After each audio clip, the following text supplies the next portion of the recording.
The pledge. Julie, would you mind leading us in the pledge? I pledge allegiance to the flag of the United States of America and to the republic for which it stands, one nation, under God, indivisible, with liberty and justice for all. Thank you. Will you please call the roll? Destiny Ortiz. Present. Sherry Newquist. Here. Raquel Mitchell. Katie Dean Schlotman. Here. Julie Berkowitz. Here. Natalie Coleman. And Chairman Frankie Preston. Here. All right, we do have a quorum. Thank you. First up on the agenda, approval of the minutes. I need a motion and a second. Motion, Dean Schlotman. Second. Okay, this, by the way, was for our regular meeting on October 10th, 2023. Please call the roll. Destiny Ortiz. Yes. Sherry Newquist. Yes. Katie Dean Schlotman. Yes. Julie Berkowitz. Yes. And Chairman Frankie Preston. Yes. Okay, motion carries.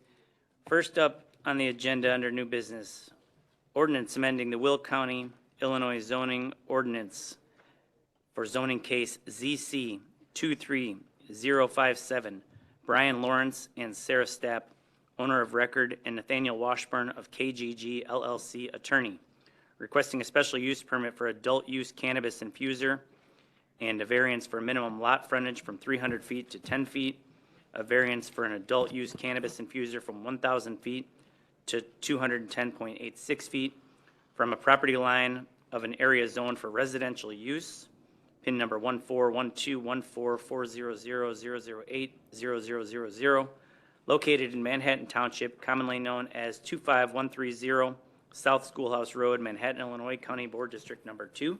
I'm looking for a motion and a second. Motion, Newquist. Second, Ortiz.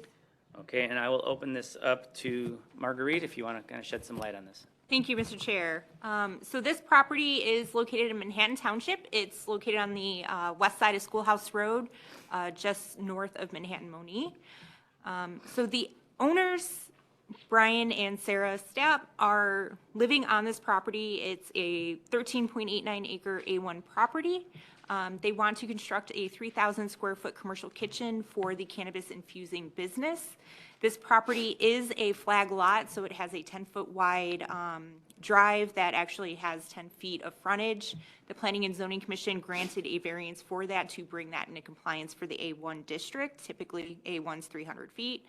But in terms of the cannabis infusing, the applicant is looking to have a small business for this where 4 employees, 2 of which reside on this property, where they live with their family. They have some farm animals using A1 district permitted uses. The business will have 1 to 2 vehicle trips per day and then weekly deliveries for materials regarding the infusing business. So it may be deliveries from Amazon or cannabis transporting product or the cannabis oils that are then used in the infusion process to create edibles, and then further transported to dispensaries for final sale. With this, the use is anticipated to be relatively small, so the applicant is only requesting the northeast corner or 4.89 acres of the property for this use. The Planning and Zoning granted the variance for that setback distance for the closest E1 district, which is to the west, the 210 feet. The Planning and Zoning Commission also recommended approval with the 6 conditions with a vote 5-1. The Manhattan Township objected to this request, and there were objectors present stating that they're not against this particular use. They just don't think it's appropriate for the specific location in the township. The adjacent property owners have been very supportive and submitted petitions stating their support. The fire district is undecided in this matter, mainly because of their concern with the existing drive. It is gravel, it's 10 feet wide, and it does not support their apparatus, but the fire district has stated the applicant is working with them and would continue to work with them through the building and site development process to ensure that there is appropriate width and that the drive is improved with enough weight-bearing materials so that they can respond if there is a fire on the property. And I'm happy to answer any questions. Okay, I'll open it up to the committee for questions. Thank you, Marguerite. So one of my biggest concerns here is the reduction of the setbacks. I don't know why that's necessary if we've got a relatively large parcel. So I have concerns with that. Was there any special reason? So in terms of the setback, the variance request for the setback, which is approved, so it is valid, was typically adult use cannabis has a 1,000-foot setback from the nearest residential property line. Since an E1 district abuts this A1 parcel, the applicant requested a 210-foot setback, mainly to allow the special use to be in the northeast corner, which is away from that E1 district, is not adjacent to that property line, but the property being A1, being 13 acres, there's about 210 feet of that property that would then abut the E1 district. Is there a reason why it's closer to the E1 district rather than out in the more open part of the parcel? In terms of the special use is being requested in the northeast corner furthest away from the E1 parcel. So I think I saw Mr. Washburn here, and is the applicant here, if you'd like to come up, because some of these questions might be better answered by you. While he's coming up, so you indicated that the fire district's working with the width of the driveway, but what about a water source if there was an emergency? And where's the water source? I know they can bring in a fire truck, and they may have some water, but what about a water source to be? So typically, the building code's going to dictate what requirements the commercial kitchen will have to be built to. But the fire protection district also, if their fire codes are more restrictive and require on-site sprinklers, there may be a water storage system that would have to be built on-site as part of the building, where then basically the water would be contained in a tank for water suppression for the sprinkler system. I would be more comfortable if that was addressed before it came to us. I mean, this to me is an important issue, public safety, the safety of, and you said a family's they're actually living on the land. I have real concerns about that. I just want to make sure that things don't slip through, and maybe this doesn't get addressed. So there's a building code, and for them to get a permit to build this, they would have to address these issues, right, that are going to come through. So Well, this isn't ask necessarily something Marguerite that question. Frankie indicated that it would be addressed through the building code. Correct. So they would be coming forward, should this special use be approved, they would come forward for that 3,000 square foot building. For the commercial kitchen, the health department would have their review of what's required for their regulations as well as zoning. The fire district would have to sign off approval. The road district would have to sign off approval on that building permit before our And land use committee would staff would issue. specifically address the need to have a water source there in the case of an emergency. Commercial codes, it's my understanding, do require some type of water source. So having a bathroom there, since it is going to be a commercial kitchen, they're going to need some type of water source for having a sink. So I guess this is on agriculture, but it's a commercial kitchen. So what type of licensing are we doing? I mean, this is a little, normally agriculture, it's rural, it's farming. So now we're bringing a commercial process in here. So how do we monitor this? So in terms of a commercial kitchen, the health department has permits regarding any type of food preparation, and that's going to be with the health department. It's not relatively oriented towards land use. We're looking at the underlying use of the request. So in terms of cannabis, it is an agricultural product. Using the oils and putting it into a food-based I guess, into food, then it can then be transferred to a dispensary and then sold. So it's really just part of processing a way for cannabis to be material. So is it possible for us to add a condition that addresses that there is a suitable water source available in case of the need by the fire department? Well, in terms, the permit's not going to be issued until we get all the sign-offs. So fire district, health department approvals have to be received at our office before we issue a permit for them to start construction. They will need a license from the state. The Department of Agriculture actually regulates infusers. And in terms of getting a license from the state, they would need to verify the site, that they are meeting all the requirements, have a security system. And I believe too, for the license, they would need to show some type of building permit or building being built to commercial codes. Mr. Washburn, do you want to address some of these questions too? I have a question. Oh, I'm sorry. am One I- more question from the committee. I And missed- you, No problem. this might be for you to address too. Maybe I misunderstood this, Marguerite, but it looks like when I read in here that the rest of the property, they eventually want to zone residential. Does that conflict with the agricultural cannabis use, or is that just something that would have to be dealt with in the future? So in terms of the property, they are looking to keep it agricultural. They have a couple farm animals, like they have horses, some chickens. So they want to keep it agricultural. They have an orchard. And in terms of it being rezoned, they would have to look through further zoning, the map amendment would come forward if they decide to pursue that action. But in terms of this request, it's really allowing them to stay in one of this permit. Okay, I thought I read it there that they wanted to do the residential, but maybe I misread it.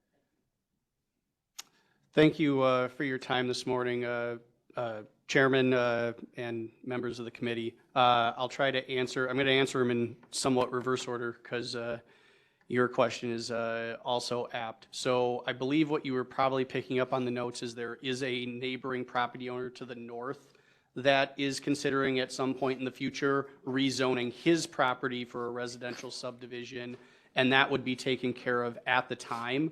The residential subdivision as long as they meet the requirements for a residential subdivision, they would be able to subdivide their property into residential lots and sell those and build on those. The concern that was raised at the Plan Commission was whether or not our special use would prohibit the property owner to the north from later developing his property for residential. And as I believe staff can confirm, or legal counsel can confirm, our special use request, if granted, does not impede them from later building residential. The restriction is to keep or to moderate our use up against existing residential, similar to, you don't want to put a dump next to a school, but if a school chooses to move next to a dump, there's nothing that would prevent the school from doing so if that's the choice they choose to make. That's a bad example because we're clearly not a dump, but I wanted to use a very egregious example to kind of show or illustrate the point. So that's probably what you were picking up on. My client has no intention of changing the agricultural nature and zoning of her parcel. So I hope that answers that question. Board Member Berkowitz, as to your several questions, first, when it comes to the water source, this building would have its own separate well and separate septic system that is already being planned for. We have spoken to the fire district several times, and we're actually engaging in ongoing discussions with them about the potential need for either road widening, road reinforcement, and access for their vehicles. At this time, we believe that all of their requirements can and will be satisfied. And to reinforce what staff said, we can't even build this structure without them signing off first. So even if we have the special use permit, we can't actually build the building if we can't meet code. So after a set period of time, the special use permit would lapse if we can't actually build this to code. As far as the setback, the actual amount of the setback is a little bit misleading. When we initially we came in with approximately 5 acres of space with the idea that there would be kind of our ideal site in the northeast corner of the property, and then we planned for an alternate site behind the home. The 210-foot setback is actually off of the west property line. The building as it's situated will be well more than 210 feet. I don't remember what the exact measurement is, but it is much greater away from the residential. But the zoning area, the special use request area, which included both our primary site and our backup site, required the 210-foot variance. This was discussed at Plan Commission, and we had actually offered to, work with staff to come up with a number, an alternate number. But the Plan Commission didn't deem that necessary after they reviewed the plan and we discussed it. They were comfortable with those setbacks and that variance was approved. Do you have any pictures or drawings? Staff, I believe, had those as part of our didn't- are submittal. they I on believe the they were agenda? in the staff Am I packet. missing them? We did not have any submittals showing where exactly the building would be located, but they will have to meet A1 setbacks, which is 50 feet from property lines. I can bring up the staff. So there's no drawings or anything? We of had the provided, potential development? I thought we had provided to staff an aerial that showed the 2 potential proposed locations. It wasn't a full-on building drawing, but it was a rough out of a 3,000 square foot box in the northeast corner. And then we had also sort of proposed a secondary location if that was not deemed acceptable. So irritating. So it's possible the fire department's going to say you need to put a fire suppression system in and a water holding tank and Yes. widen the driveway. And if that's what's required, that's what we'll do. Mr. Washburn, so the Manhattan Fire Protection District apparently sent you and sent the county land use their concerns. And it says right here, the developer may be unaware that they may be required to provide upgrades to the facility, including compliance to life safety requirements, fire alarms, and fire suppression systems that require a municipal-type water source, or fire water tank and fire pump. So again, my concern is, can we put a condition on this to make sure that that is completed? I mean, that's already a condition, County Board Member Berkowitz. The fire district needs to sign off on our building permit. We cannot build the structure without their approval, and their approval will take into account the feasibility of those items. So whether we have to do a separate ballast tank and sprinkler system, if it's determined that the only way this will work is on a true dedicated municipal water system, we will never be able to build it. That is literally a checkbox in the building permitting processes. Do we have fire district approval? And that is their concerns. I do believe those concerns have been minimized since the date of that letter, because we have had at least 2 or 3 conversations with the fire district and Battalion Chief Boyle since the date of that letter. And we believe that we can come to an arrangement that this will be acceptable to the fire district. One of their other major concerns is the turn radii of the vehicles and needing to be able to get around the building. So we're also, again, taking that into consideration as we're moving forward. But as I've probably said far more than one time to this committee in the past, what we're here to try to figure out is this a viable project from a zoning perspective? Because my client does not want to, at this stage, put another $10,000, $15,000, $20,000 into the site planning and engineering, only to then come back and be, denied a approval at all. So we're trying to do this in stages, and this stage is get the special use permit approval. The next stage will be to take this to building permitting.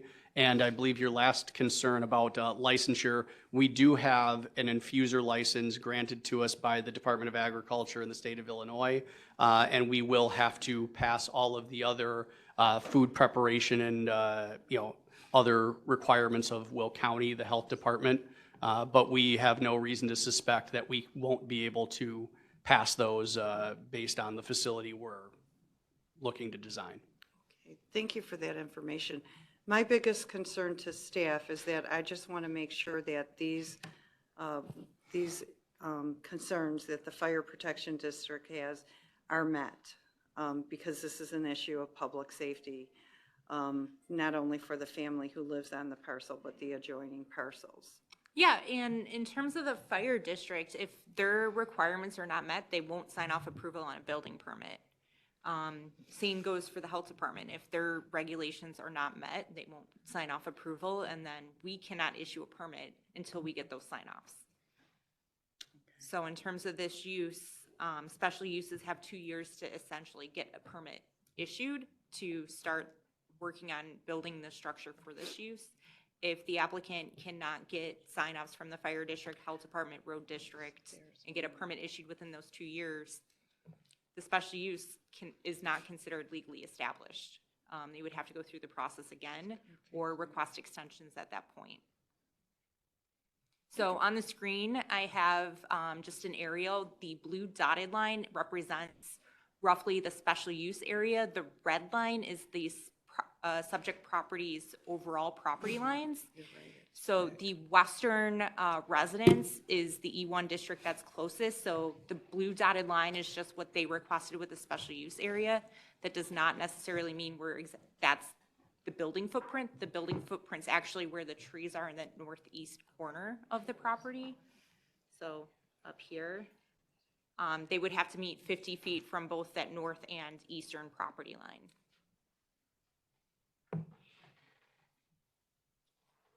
So for clarification, that northeast corner where you see the line of trees, that's our intended location, so it's an easy tie into the existing driveway for the 3,000 square foot pole building.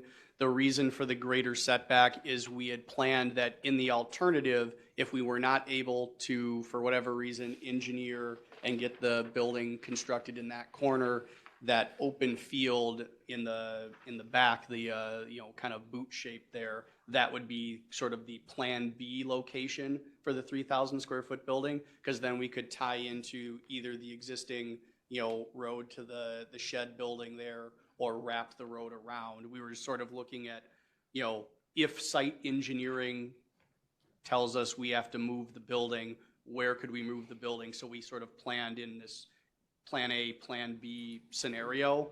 Right now, we believe that the Plan A scenario is going to be fully viable, and we have no reason to suspect we won't be able to locate the building in the northeast corner. But again, just to have options, that's why the setback is 210 feet and not something closer to 500-600 feet, because we have that expansion area. Once the building is constructed, due to the cost investment, there's no intent to move it, and we won't have to, it should not be an issue. Thank you. Do we have any comments or questions from the public? And then I'll open it up to county board members. I see member Ogala, Chair Ogala.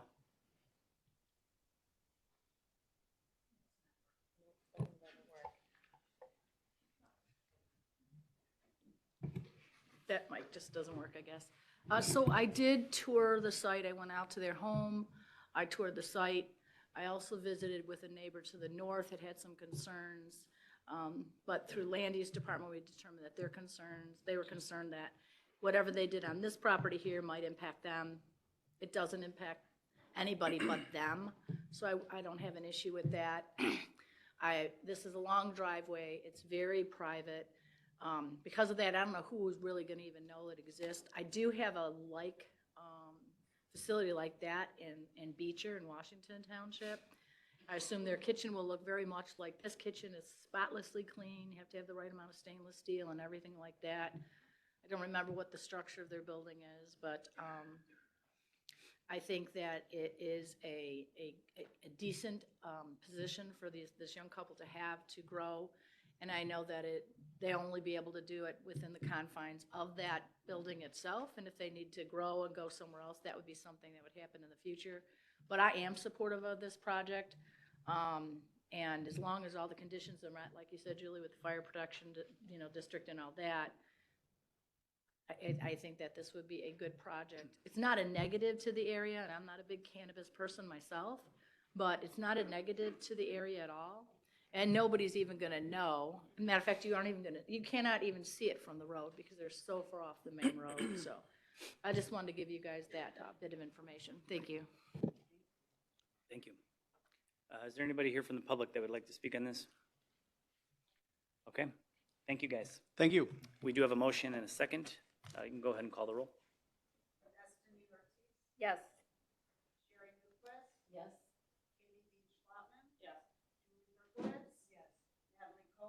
Yes. Yes. Correct.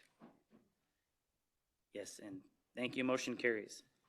Number 2 on the agenda, ordinance amending the Will County, Illinois zoning ordinance as amended for zoning case ZC 23049. Tedos and Sophia Kosanda, owner of record, requesting special use permit for outdoor storage located in Frankfort Township, commonly known as 21204 South Pfeiffer Road, Frankfort, Illinois, County Board District Number 3. I'm looking for a motion and a second. Okay, we have a motion and a second. I will open this. Okay, we have a previous, well, I think we're gonna need a roll on this one. Do we have any questions from the committee on this one? Staff, do you have anything you'd like to shine a light on for this one?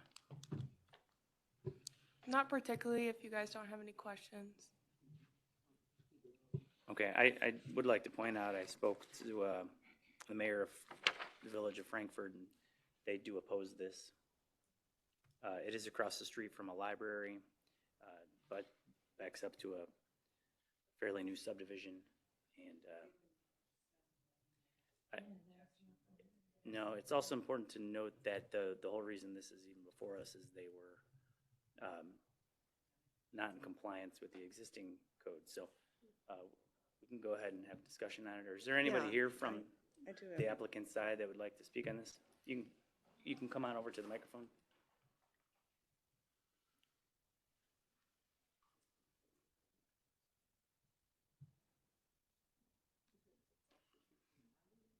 Yeah.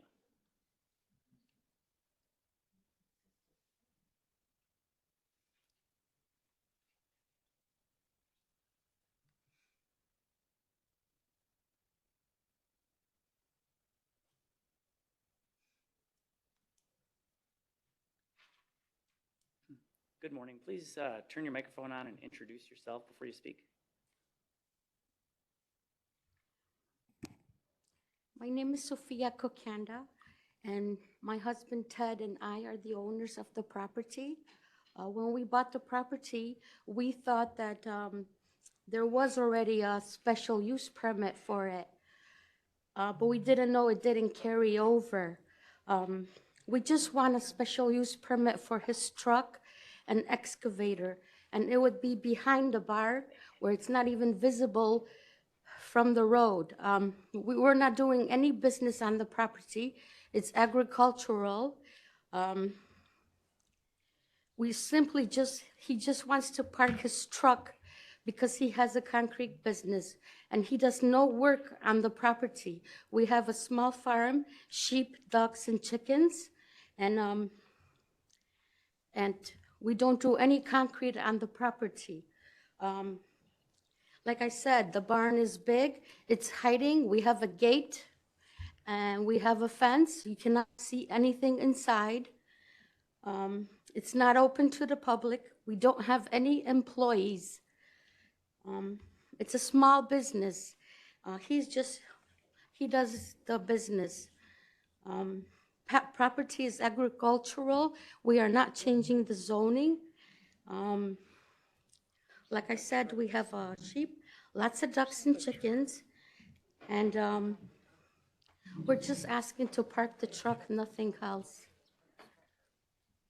Thank you. Do we have any questions from committee members? I see Member Berkowitz, your Right, microphone. I do have a question. Normally for our businesses, do we require that concrete trucks be stored inside or do we allow it outside? Outside a structure? Do we have any guidelines? Is it not an issue? I'm not entirely sure regarding the guidelines for concrete. They are requesting a special use for outdoor storage. There is no concrete business occurring on the property. It would just be for storage. I know. David, is there any guideline on whether people have to store their concrete trucks inside or outside? In terms of, the truck, if they're considering outdoor storage, that could include vehicles, materials, supplies, equipment, not on direct sale to the ultimate consumer, is basically our definition of outdoor storage. So vehicles in this sense could be stored outside as part of outdoor storage, but it does have to be screened from all property lines. So, I don't see many pictures here. Where is it going to be located then? If it's going to be screened? It's right behind the barn. You can't even see it driving down Pfeiffer. The church or the library, no one can see it. Sorry.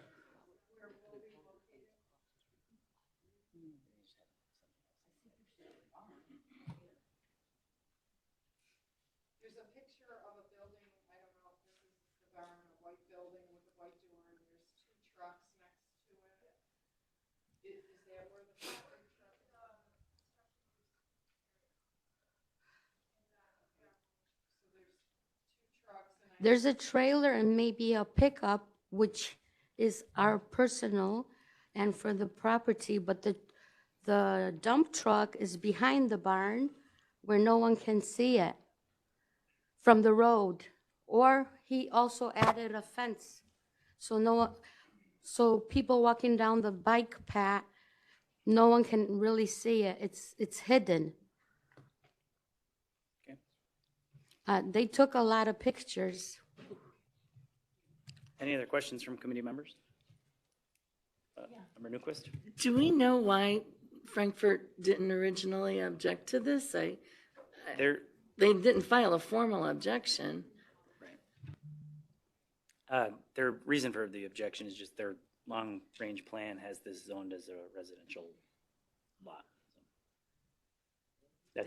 That's all, yeah, correct. And there hasn't been any objections from the neighbors, have there? Okay, thanks. Okay, are we Let's ready to call- vote? Okay. Previous rows. Second. I would like a roll call on this, please. Yes. Yes.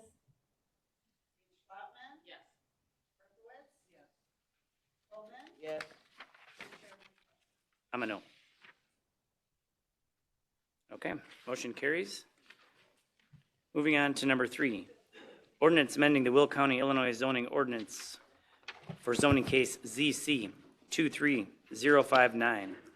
Shri Sudarsan LLC, owner of record, and Nathaniel Washburn of KGG LLC, attorney, requesting a special use permit for packaged liquor sales for PIN number 0603233020010000 in Plainfield Township, commonly known as 16360 Lincoln Highway, Plainfield, Illinois, County Board District Number 8. I need a motion and a second.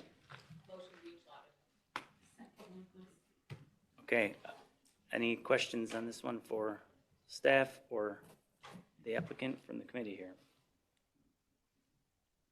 Okay, please go ahead and call the, well, is there anyone here from the public that would like to speak on this one? Okay, go ahead and call the roll on this. Yes. Yes.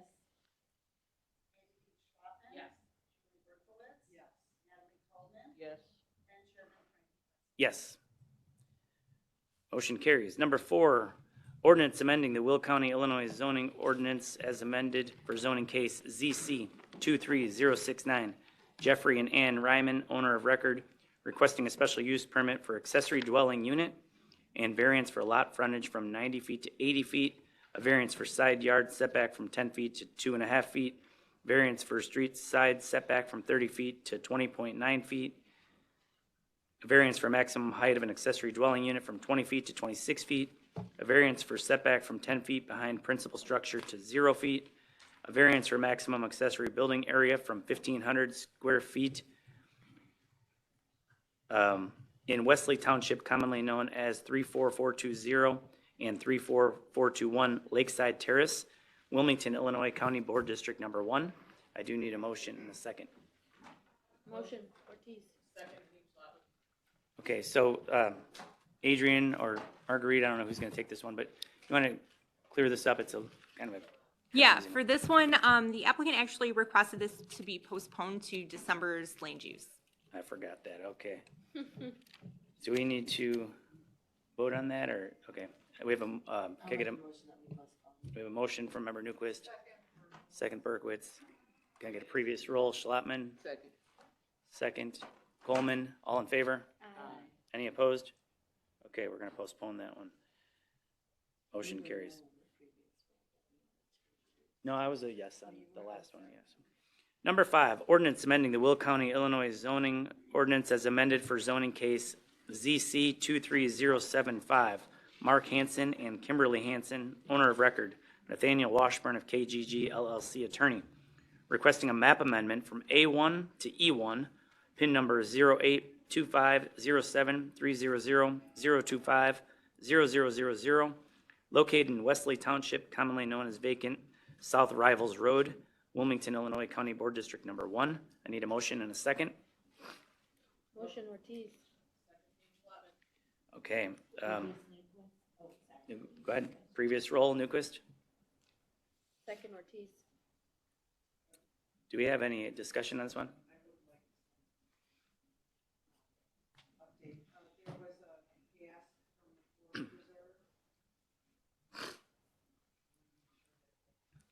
Brian, go ahead. You highlighted most of the main points, but essentially this is a roughly 40-acre property and they'd like to create 6 lots. It will not be a subdivision though, in the sense that it would come back before this body for a subdivision approval. Lots that are 5 acres and greater can just be recorded at the recorder's office. The remainder portion on the east side of 102, I believe it is, there's about 4,000 square feet that's part of this parcel. And the applicant has informed the department that they would be willing to turn that land over to the Forest Preserve District. I believe the Forest Preserve District has adjoining property. This is a map amendment request though, so there's no conditions that you can do to require that to happen, but it's my understanding that they do intend to do that. Hopefully that addresses your question.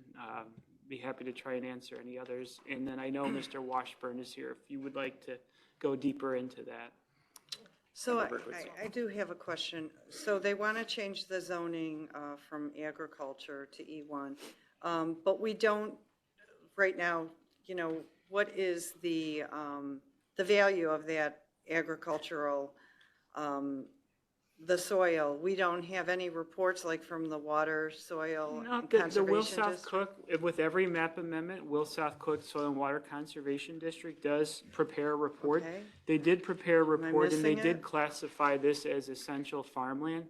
However, it is adjacent to existing residential development. It is in conformance with the county's adopted plan, so the staff did recommend approval. There are existing lots that are much smaller than E1 in the immediate area within a half mile, quarter mile, and it does adjoin existing 5-acre lot development. Okay, so I'm just trying to find the Lisa score on this. Nothing is loading on my iPad. Yep, the Lisa score is 230 out of 300. Okay, great, thank you. Mr. Washburn? Yeah, good morning again. Nate Washburn with KGG. To answer your 2 questions, one, we are in discussions with the Forest Preserve District to donate the portion east, on the east side of Route 102. The Forest Preserve Administrator has expressed that the Forest Preserve would be interested in acquiring the property. We're waiting on our engineer, our surveyor, to give us a proper legal description before we can then turn that over to the Forest Preserve District to get the ball rolling. But we have no, even though it can't be a condition due to the legalities of it, we have no concern, no qualms about making that donation because the property is really functionally not, it's an orphaned piece due to putting in Route 102. We can't really do anything with it or see any use for it, but it's surrounded on all sides except for Route 102 by the Forest Preserve District. So we thought it was an appropriate donation to make, and all our communications indicate that the Forest Preserve District's happy to accept that. And beyond that, as far as the use, it's farmed, or it has been farmed, and it will continue to be farmed until lots are sold. The idea is to have these larger rural estate residential lots. Some of these homeowners may use some of the leftover acreage after they build their home for small, private personal farms of their own. So we don't necessarily, that's why we're going with the E1, the larger rural estate residential district, because we want to keep open that some of these people can, have some more farm animals, have some horses, have some chickens. We don't want it to lose that rural character. But at the same time, we believe that there's a need for housing in Will County, and we think that this helps some people, have those opportunities rather than having to buy 40 acres in one clip. They can buy 5 or 6 and build to suit. And this is pretty consistent with what's happening in the area? Yes, it's consistent with what's happening in the area, and I believe it's consistent with the sort of overall long-term plans for the county and the nearby municipalities, as seeing this as kind of a future residential area, not a commercial or industrial corridor.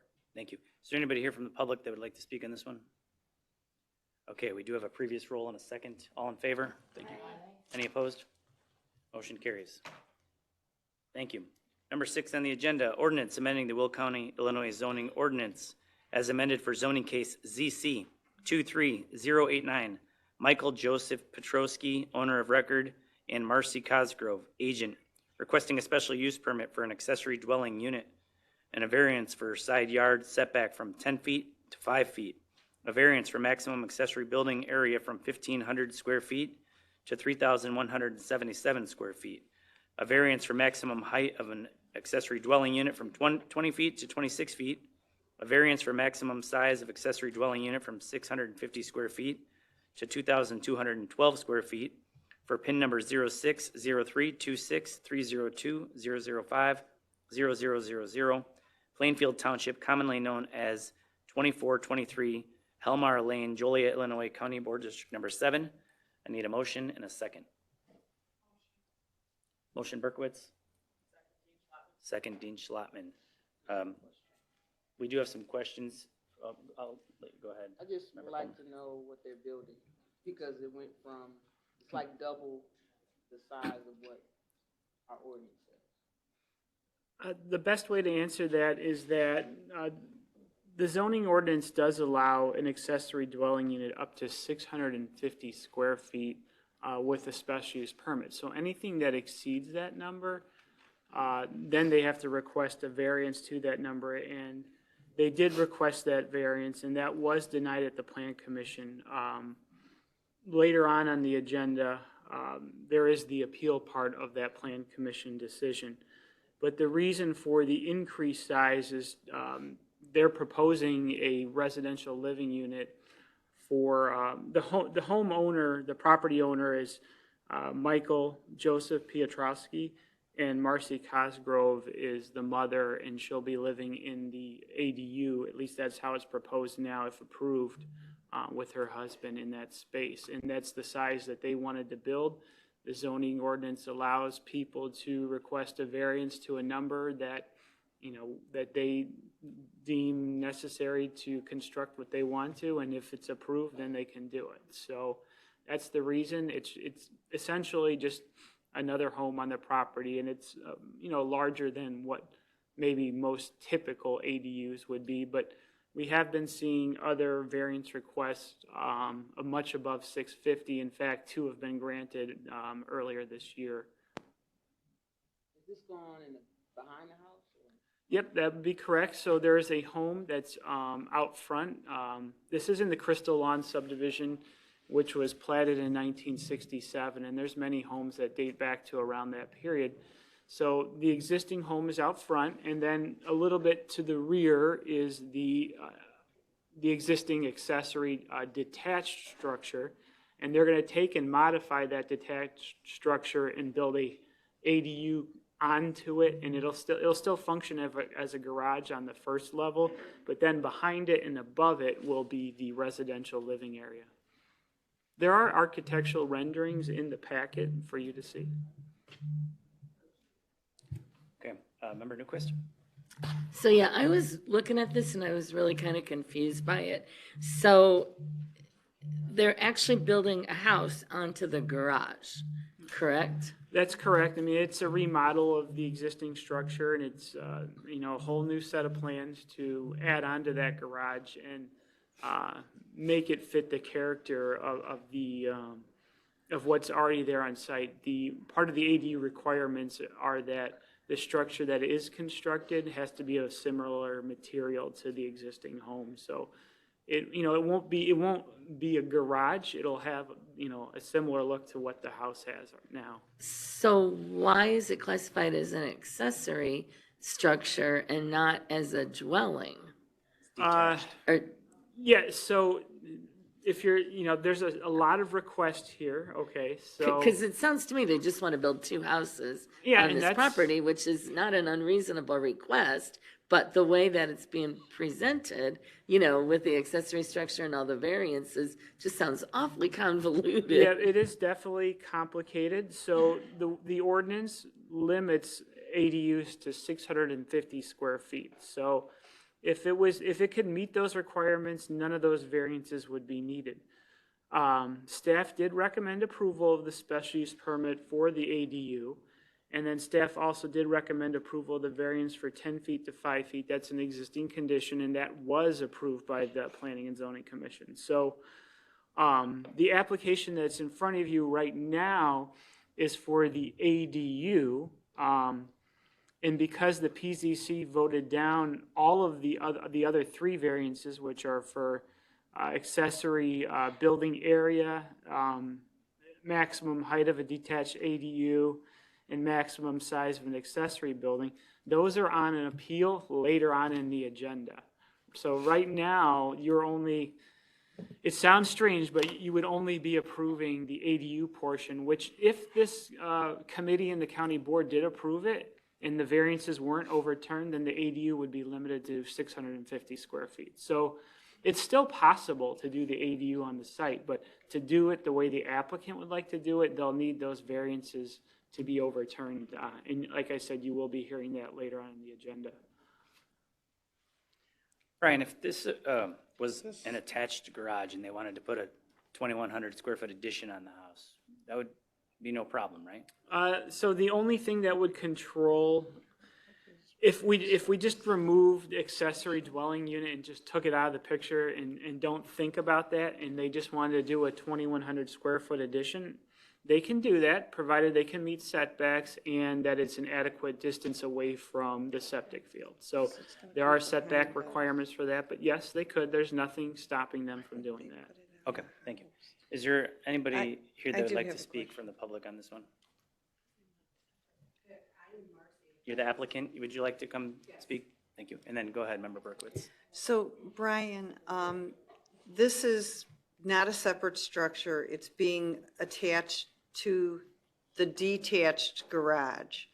That's So correct. isn't this actually an addition, an expansion? It's not a freestanding structure. I thought an accessory dwelling unit was a freestanding structure. This is going to be attached. No, it's, Yeah, so there's nothing, it's not attached to the main home, it's attached to To the the garage. detached accessory structure, which is permissible under the code, and that's how they've proposed Yeah, and I'm it. just So they're two asking- separate buildings. Okay. hi, will you please Hi. introduce yourself and make Hi. sure your microphone's on? Is it on? Yes. Okay. Hi, I am Marcy Cosgrove, and I agree with you, Mr. Chair. The problem we are having is we did want to do the addition on the back of the home, But because of the septic, we cannot. So therefore, because it is a detached garage, it is now considered an accessory dwelling unit. That's the only reason why, from all the research I have done. We wanted to attach it to the house. Can't do it because of septic. We have to redo the whole septic, and that'll be where we would have put the first addition.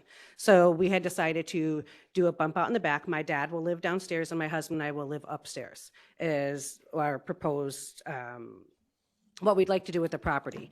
So we're just trying to come in. Housing market's been a little crazy. Interest rates are extremely high. The market is very slim for us to buy. We were looking to buy in the area. My grandfather lives in Rock Run, which is an assisted living down the street from the subdivision. So we're just trying to keep a family unit as a whole, all of us together. And this was the best way possible that we could figure it out for our family. So that's just what we're trying to do. I appreciate that. Thank you. Mhm. Any other Any questions? questions? Yeah, any questions for anyone? Anyone from the public? Okay, we have a motion and a second. Please call the roll. Yes. Yes.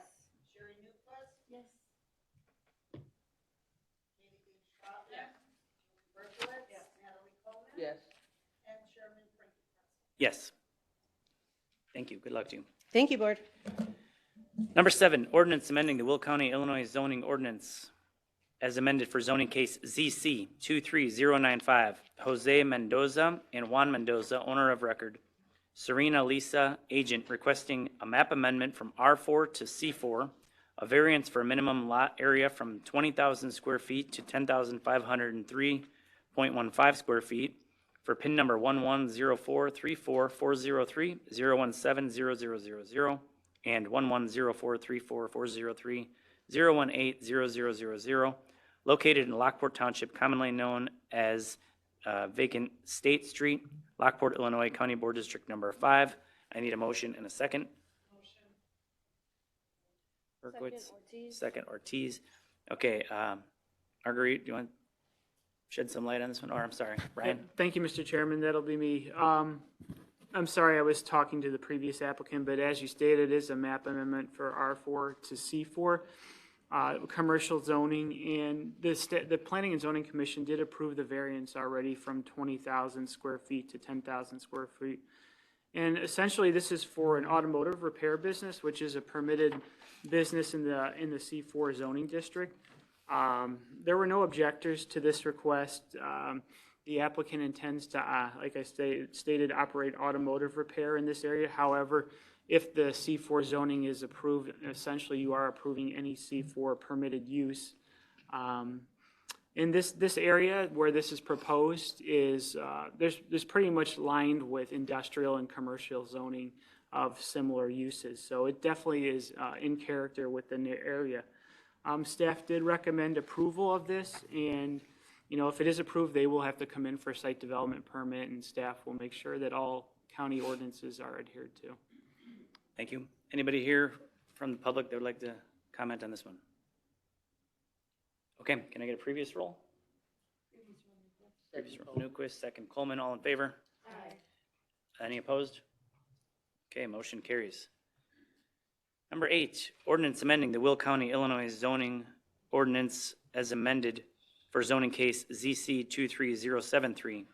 Singh Chen, owner of record, Akshar Patel of Stunkel Solar Farm LLC, agent, and Josh Nathan of Cleantech Law Partners, attorney, requesting a special use permit for a solar energy facility, commercial PIN number 18131110000050000.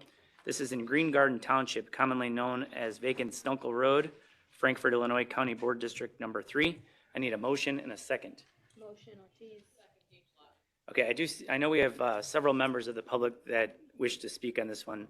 I'm going to invite you to come on over and line up against that wall, and we'll get you one by one. But I'm going to ask staff for kind of your comments on this before we even do that. Yeah, so this request, just to briefly summarize, is a 5 megawatt commercial solar energy facility on a 45-acre site. The applicants will be purchasing this property if the special use were to be approved. And they submitted all the required documents for this application, including an executed AMA agreement with the Department of Agriculture, to our office. In terms of coming forward, should this special use be approved, construction would require permits through our land use department, and that includes meeting zoning, water resource ordinances, and building code requirements. Planning and Zoning Commission had 36 objectors come forward, and there's quite a few lining up, so I'm happy to answer any questions. Okay, thanks. And is the applicant here? The applicant is here. I do believe they also have a presentation if you wish to hear Okay. the presentation. So if you guys want to just step up to the microphone first, I think some of these questions are going to be directed at you.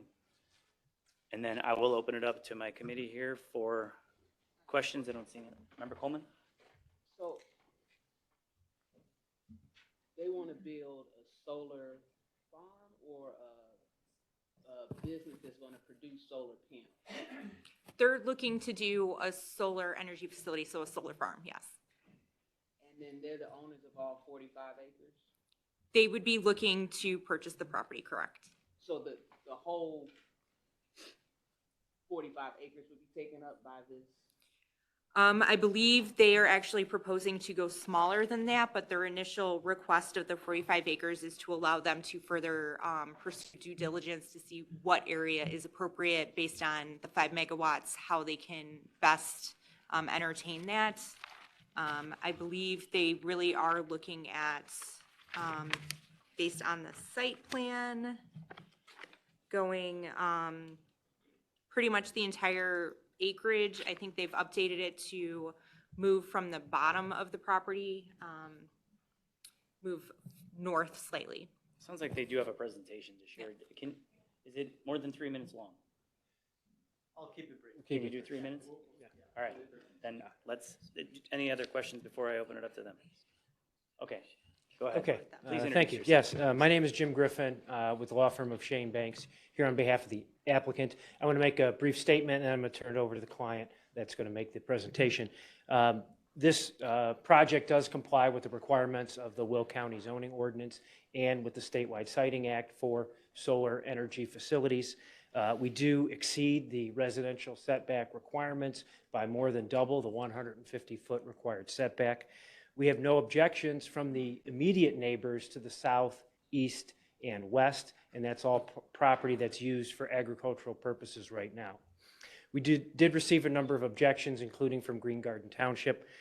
We have responded or attempted to respond to those objections. We have made some revisions to the site plan since the PZC hearing. What we have done is we have moved the improvements in the panels further south, away from residential properties that are north across Stunkel Road. We've also added additional landscaping and screening landscaping and screening to what was initially proposed. And finally, we're also proposing a condition where if there were to be new residential units built within 300 feet that are of the project that are not currently there, the applicant will add screening and landscaping consistent with the current plan, so that if there are new residential units developed in the area, landscaping and screening will be installed. And so we have proposed 3 additional conditions from what the staff had proposed. They had proposed 1 through 3. We're proposing condition number 4, stating additional screening and landscaping shall be implemented per site plan submitted to Will County Land Use Department on November 12th, 2023. Number 5, increased step back from Stunkel Road shall be as shown on the site plan submitted to Will County Land Use Department on November 12th, 2023. And number 6, new vegetative screening shall be installed adjacent to any new residence that is constructed within 300 feet of the project. So those are 3 new conditions that we're offering in response to the objections that we've received from some of the neighbors to the north and in other areas, and from the township. And now I'd like to turn it over to the client to make a brief presentation. Thank you. Thank you. Hello, everyone. My name is Akshar. I'm the project development manager for the Stunkel Solar Farm. I'm going to try to keep this brief, mainly focusing on just the updates that we've done to our site plot that based on some of the feedback that we received. So here's, sorry. Can you go back 2 slides? Sorry. Here's the site plot that we submitted to the county as part of our full permitting package. Next slide. I want to just highlight some of the differences. So zooming in on the northern property line, we can see that we have added some additional vegetation screening. So on the west side, you can see in the orange highlighted there, it's about 150 feet of additional vegetation screening. That's due to residents' concerns of viewship, so we've added that additional screening, as well as we've increased the panel setback from the northern property line to 100 feet. So that doubles the ordinance requirement and the statewide setting requirement, mainly due to there are some residents to the north, so we want to try to stay away as much as possible. Next slide. And then additionally, we've added some additional vegetation screening on the south and southeast portions of the property. So we've added 300 feet on the south and 300 feet on the southeast. Similar reasoning just for residents' viewship. Next slide. This is just kind of, summary of what we've done. And then that at the bottom, the one that James just talked about, the additional condition to our additional conditional use permit would be requiring that the project install vegetative screening along the fence line if a residence is constructed within 300 feet of the project at any time during the project life cycle. And just wanted to highlight, the nearest residence to the north, it's about 350 feet. To the east, it's about 1,300 feet. To the south, about 1,800 feet. And to the west, about 1,700 feet. Next slide, please. Briefly, here's concept landscape plan. Here's what we're proposing to use. It's going to be double rows of trees and shrubs, service berries, eastern redbud, American hazelnut, shrubby St. John's wort, and then, of course, an arborvitae. Next slide, please. This is kind of the reason why we wanted to use this, but it's really for privacy and visual appeal. Next slide, please. I just want to show some renders pretty quickly of what we expect the property to look like from 3 different perspectives. So the first perspective would be the view looking south on Stunkel Road. So this would be looking directly at the solar farm. So you can see, right up front, you'll be able to see the arborvitaes, the landscaping. You'll be able to see our gate, and then right behind that, our fixed farm not fence. And then kind of all the way in the back there, you can see a little bit of blue. That's the solar array. This is really due to the additional setback that we have added to that frontage, so it's going to be 100 feet before the solar panels even start. Next slide, please. Next, we're going to go through the view looking east from 88th Avenue. So this is, keep in mind, this is about 1,500 feet away from the solar array. Next slide, please. So here's the potential view looking east. If you look in the horizon, you can kind of see a little bit of blue. That's where the solar array would be. This is also with the neighboring parcels not having vegetation on them, or sorry, not having crops on them. So if they did have crops, that would be an additional buffer in between the panels and the road, but it's going to be fairly difficult to see from this distance. Next slide. This is the final view that we want to show. This is the view looking northwest from South Aaronmore Way. South Aaronmore Way is in the Aaronwood subdivision, which is the closest residential subdivision to our property. And this is kind of the furthest point you can see on the bottom right, where we're basically, proposing this picture be taken. This would be looking northwest from South Aaronmore Way. This would be the potential view because we've added that additional screening on the south and the southeast portions. We really would just expect these residents to be seeing the vegetation buffer. This is about 800 feet away from where this picture would be taken to where the panels actually are. Next slide, please. And then finally, just wanted to briefly touch on tax revenues. So we have a standard assessment value per megawatt installed that we have to follow. So I want to compare the current annual tax revenue to the future annual tax revenue. The current annual tax revenue is $745. The future annual tax revenue would be around $25,728. So that'd be a net increase of $25,000 on an annual basis. And you can kind of see the districts with their appropriate tax rates and where that money would actually go. So that was all we had. Would love to answer any questions from committee or public. Thank you. Thank you. Member Newquist, we'll start with you. How tall do the panels get when they're fully extended? Yeah, so these are proposed, so 20 feet is the max for the state site requirement. We're expecting these to be just about 15 feet, depending on which panels we actually use. Member Berkowitz. So where is the energy from your solar facility going? Yeah, so this is a community solar project, so it would go to subscribers of, the public, anybody within that utility company grid. So it would go directly into the Which grid. utility company? ComEd, Wealth Edison, ComEd. ComEd? Mhm. Okay. And then where are your panels and your equipment recycled? Yeah, so we've actually talked about this. There's a few companies that are recycling panels right now. I think Solar Cycle and Interco is the two that we're hopefully going to be using. But that's still pending, depending on when we get closer to it. But I know there's a lot more companies coming up and recycling those panels because they do have salvage value. There's copper and other materials that are valuable in the panels. So if you had a panel today that was needed to be replaced, you will recycle that panel, that today. It's all set. You have a place, it won't wind up in the landfill. So currently we'd be talking to those companies. We don't have like we will talk to them and if they will recycle it, yes. It won't end up in a landfill. I mean, that's the original plan. Okay, so this company is recycling? They're actively recycling? Solar Cycle and Interco are the two companies that they actively recycle solar panels. In our area. I think that's something, staff, do we have the ability to at least ask for that information in our permitting process? This is part of the business plan. We all have a business plan, and I think it would be important for us as a county to know.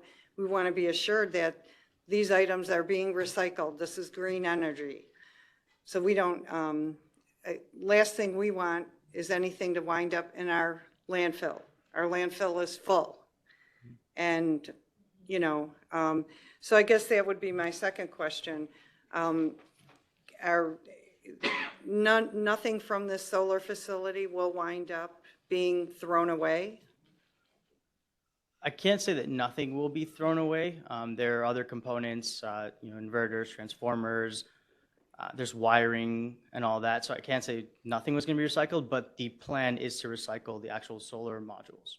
Okay, so when you do have items that need to be disposed of, where do you go? Where will this facility dispose of those items? It likely will end up, the Will County landfill. That's where we likely would dispose. So I guess that's a question I have for staff. How is that handled? Do people just pull up with this type of material? Is it documented? Is it handled differently from, group pulls up with residential waste? Are we monitoring this? Is it being treated properly? We don't monitor that. In terms of decommissioning, they would pull a demo permit from our office. They would have to provide the documentation of, a waste management plan, who they're hiring to take up. Well, I'm not talking about decommissioning. I'm just talking about in order to, the project is things fail. This is going to be, they're going to have maintenance. They're going to have equipment that needs to be replaced. Are we, if this is going into our landfill, I think we need to be aware of it. And there are issues, there are environmental hazards to this equipment. So I don't think we're doing our job if we're just allowing companies to come and dump it in our landfill. Any other So comments? how do we address that? Questions from the committee? Okay, thank you, guys. Thank you. Don't go too far, we may call on you again. And then I see we have several members of the public here to speak. If you want to bring the line down to the microphone.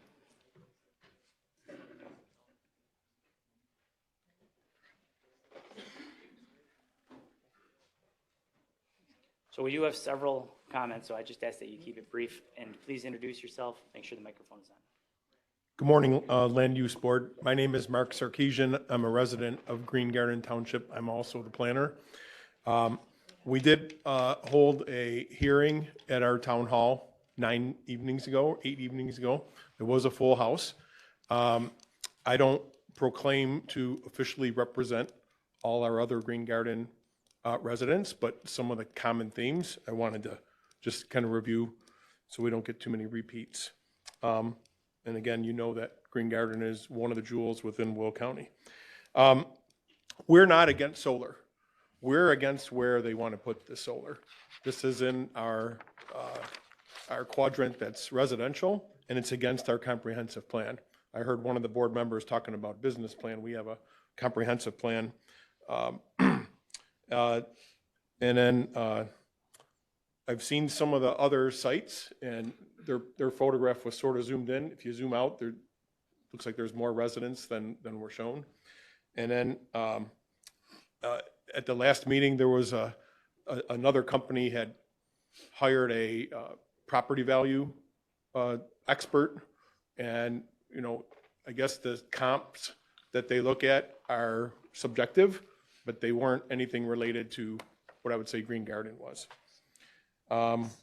And I think the last comment I'll make, the applicant's counsel commented a few times on some of the changes they made based on the residents. I don't know how they got that info because they skipped us. They skipped our invite for our planning commission meeting, and they went directly to Will County planning last week. So thank you for hearing me. Thank you. Hi, good morning. My name is Karen Murdoch. Sorry, I'm tall. I got to put this up. I am on the Green Garden Planning Committee. I am also a resident. That is why I bought there, to see farmland. I will have to say, as I said in the previous meeting, these gentlemen were at one of our planning commissions for a different site. They couldn't answer any questions to the residents. They had no platform whatsoever, no pictures, nothing. They sat in their iPads. Come here, they bypassed us though for the rest of these, for Stunkel. Came here last week, they had no plants. They had nothing. Now they're just throwing trees in there. They're just doing stuff to appease the board. They're not appeasing the residents. They won't speak to us because they don't have answers. But I will say this, as I said before, they are the most two irresponsible and just so disrespectful to the members of Green Garden. I just want to end on this. I have contacted Channel 2, Channel 5, and Channel 7 because I think the media needs to get involved. We are agricultural. We want to stay that way. A solar farm is not a farm. It is a bunch of metal. Thank you. Good morning. Mike Schwartz, Director of Community and Economic Development with the Village of Frankfort. Thank you for having us. We're on record, the village opposes this. We had asked for a tabling at the Plan Commission. Of course, they voted unanimously to deny it, but we had hoped to get this in front of our Plan Commission and then also our village board, but I know the mayor, our trustees are opposed to this. I want to mention that the village in late 2019 adopted a comprehensive plan that goes beyond our borders, authorized by state statute to kind of plan for the future. That plan won the best award in the state of Illinois in 2020 for comprehensive planning based on all the public input that was put into that. It's in the middle, this proposal is in the middle of a single family residential area that we plan for. There's existing county residents, of course, that are in the area. We have spoken to the applicants. We've advised them that, again, we're not necessarily opposed to solar. We have industrial parks that have space available. We have future industrial areas that are available, but they chose to look at this particular site. I understand they need to be close to the grid, et cetera, but this is in the middle of an area we plan for residential. So the village is strongly opposed to this. Thank you. Please. We're going to go Coleman first. Member Coleman first.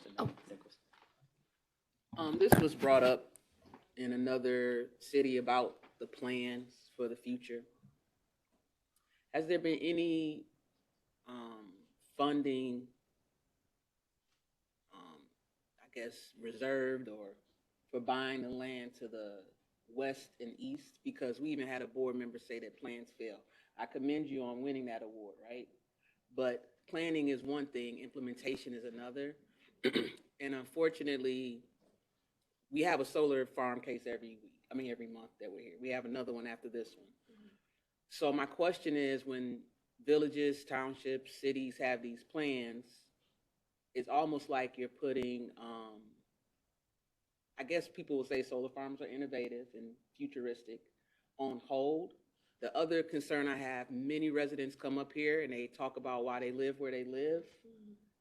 But if you don't own the property, it can change. So my question is, what is the plan currently? Like, when is this plan supposed to go into effect? And is the land from, like, if you were building residentials on the west and east, like next year you had this planned out, I can understand. But if this is like 2030, maybe 2035, it's farmland still. Yeah, so our plan looks out to 2040. So it's a long-range plan, which most communities adopt as authorized by Illinois statute. We have a long-range view. The plan itself is not zoning, it's not law, it's a blueprint, but it also allows the village and communities to plan for schools, to plan for bridges, roads, infrastructure, et cetera. And it lays out future land use as a way to have an organized development pattern. And so the village has planned future industrial areas that go beyond our current borders. We've talked to these applicants and said, why didn't you look at this site? Or we've got some areas available. Of course, they would have to go through a village process if they came into the village or maybe even in the county. But this clearly is in the middle of an area we plan for residential. So it just doesn't, it's a very clear land use decision. Member Newquist, did you have something to add? Just quickly, I think the answer is no, but does Frankfurt have any plans to annex this land? So the village doesn't, under Illinois law, the way annexation works is people generally will voluntarily request to annex because they want sewer and water, or they may want some other development pattern that maybe the county doesn't offer. The village doesn't go and annex land unless, there are, under the state statute, if you surround an area that's under 60 acres, the municipalities can annex those areas just by ordinance without any input from the resident or anything. We don't use that tool very often. I worked in other communities many years ago that did do that. But the village in this case is not in a position to just involuntarily or force annex someone. So typically what happens is a farmer will be ready to develop or they have development interest. And if they're contiguous to the community, they can request or petition for annexation. Thank you. Go ahead. Yeah. My other question is, so it's my understanding, and this could be an incorrect understanding, that a lot of the solar facilities or solar developments, if you want to call them that, situate where they do because of they have to have certain conditions met with ComEd equipment in order for them to work. Do the alternate sites that you offered have that same proximity to that equipment? Well, from a physical proximity, yes, and from a technical standpoint, that's not something we've looked at, but we've offered that quite a while ago to the applicants to say. In fact, there was the same company recently proposed a site within the village, and we were working with them, and then they withdrew that application. So I'm not sure if that based on this application or another one, but they were working with the village on a solar project in an industrial area. Thank you. Good morning. Good morning. My name is Amy Peterson. I live on Coos Road, so I'm just north of Sunkel. And just go over my notes. So we moved to this residential community 8 years ago with the desire to live in an area that has lots of space, beauty, wildlife, and agricultural farms. These solar power plants will create negative visual impacts on surrounding landscapes in our community that we will be forced to view on a daily basis. It was first reported in the Vidette on September 6th that they would be 12 feet tall. And now, last week, they were 20 feet tall. And today, they're 15 feet tall. So exactly how tall are they going to be? Because I'm just going to go, just err on 20 feet tall, which is about the size of the ceiling. That's about 20 feet tall. So there are other solar plants that, for example, the one in Moni is like maybe 8 feet tall. It's like, can't we make them like lower if they actually go in? They should be much lower. Like I've seen lower ones. Also, when they're talking about putting in the plantings, the trees and all that stuff, how fast do you think trees grow? I mean, are you going to buy like 5-foot, 10-foot trees? I mean, to get that tall and camouflage this would take 10 years at least, maybe more. So I think it would be completely irresponsible to put something this tall next to residences that, along with the toxic chemicals and heavy metals contaminating soil, and we're on wells, so that concerns us because we use that water every day. So, you know, I know that they're coming in, I know they're innovative, but all I want to say is that they don't belong there. I'm not against solar either, but they belong in more commercial and industrial areas, not in residential areas. That's all I have to say.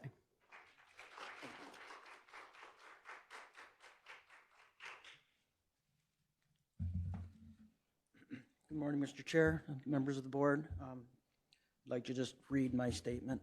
I don't want to get off topic, so. Hello, my name is Mike Dunn. I live at 8520 West Blackthorn Way in Aaronwood subdivision, which is just south of the proposed solar facility. Like many people here, I'm opposed to the proposed location for this facility for many reasons. Number one, it'll be in my backyard. It's not exactly my idea of a great view. It will negatively affect the value of my property. Estimates vary from 1.5% to 3.5% depending on distance from the facility. Is the township, county, and state going to allow me a decrease in my property taxes? I have a well, and reports of toxic runoff from heavy metals will affect my drinking water.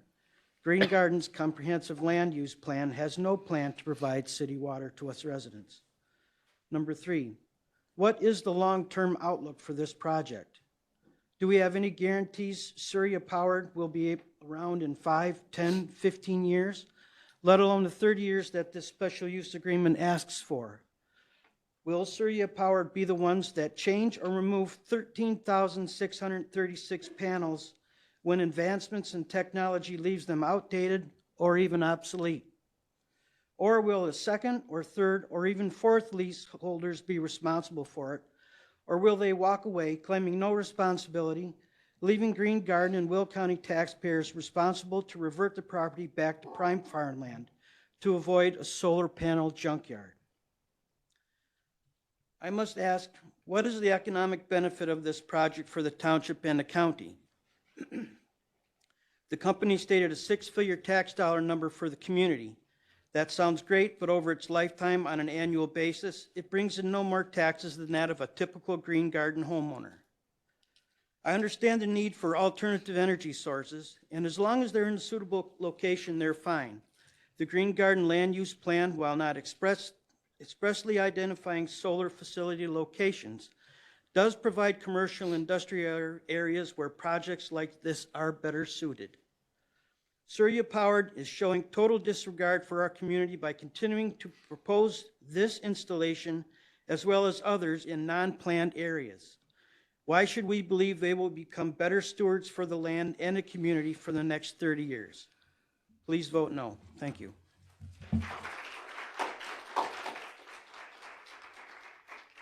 My name is Dave Ebert. I'm a Green Garden resident. 27 years ago, we bought a vacant lot and built our dream home. Raised our family here, and we love the outdoor atmosphere. I'm not opposed to solar as long as they're placed in a commercial or as in a commercial location. Following with the Green Garden Comprehensive Plan, the proposed site is just in the wrong location. Nobody bought and moved in Green Garden thinking a vacant lot next door would turn into a commercial use and then destroy their property value. That's all. Thank you. My name is Michael Brand. I want to tell you the local deer are already smiling over hearing there'll be 350 feet of arborvitaes to chew on. I can personally attest they really like them, particularly when you have the hard winter ahead. I would say that as the other people have said, I'm not against solar, but put it where it belongs, not in the middle of a residential area. The issue of the environmental impacts is very significant. The EPA considers solar panels a hazardous waste. In fact, they're projecting, but by 2050, the United States will rank second in the world in terms of the number of solar panels in our landfills. That is a huge problem that needs to be dealt with now, not 50 years down the road. I would also say that the notion of putting solar panels on agricultural land because they generate more tax revenues is a little ludicrous, because if you follow the highest and best use principles that are generally used to decide what is the best use of land, that's not a trade-off. Before the 2008 financial downturn, a developer was proposing, and frankly, I thought it was a good idea, a conservation reserve subdivision in that very site. And it would have put homes in the area, residential homes, but an environment with ample green space and in keeping with what the general environment around there is. Finally, I would point out personal experience here. That is the highest point in Green Garden Township, 802 feet of elevation. All of the water, the rainfall that falls on that site and on those solar panels is going to be funneled into Hickory Creek and other creeks in the area, as well as home sites. People already are experiencing flooding because in a heavy rain, the soil doesn't absorb it fast enough. If you put 14,000 solar panels over that same soil, where's the water going to go? It's going to go into the creeks, run off, create erosion problems. We already have highly erodible soils out there. They're classified that way officially. It just is a bad, bad mix. Thank you very much. I urge you to vote no. Thank you.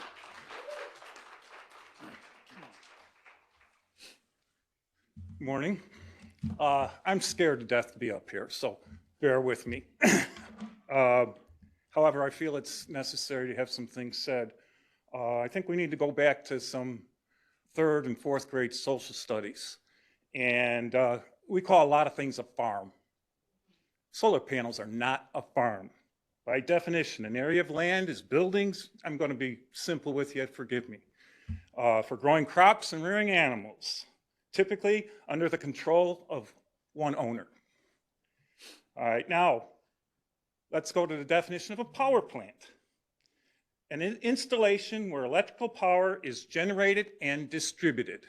So let's not have any misunderstandings here. It's a power plant. It's not a farm. If we label this a farm and put it under agricultural, why can't we then have steam turbines and coal-fired generators to produce electricity if we call it a steam turbine farm? Okay? Now, agricultural, the acts of farming and raising livestock. Activities that fall under agriculture include soil preparation, seed planting, crop harvesting, gardening, bee raising, dairy, poultry, and ranching. Okay? How can we be this far in the process when we are zoning it agricultural? How on earth could we have done that? We shouldn't even be at this point. Now, definition of garbage. Wasted or spoiled food or other refuse from the kitchen and trash, okay? But it also says a thing worthless or meaningless. Example, a store filled with overpriced garbage. Now, to us, this is garbage. There's nothing that benefits us, except it's an eyesore and, for all intents and purposes, a garbage dump. Okay? Now, they talked about fencing. What kind of fencing is going to go in? We don't know. It's probably going to be a chain link fence. Chain link fences are not allowed in residential areas or any of the farms. You won't see one chain link fence in the area.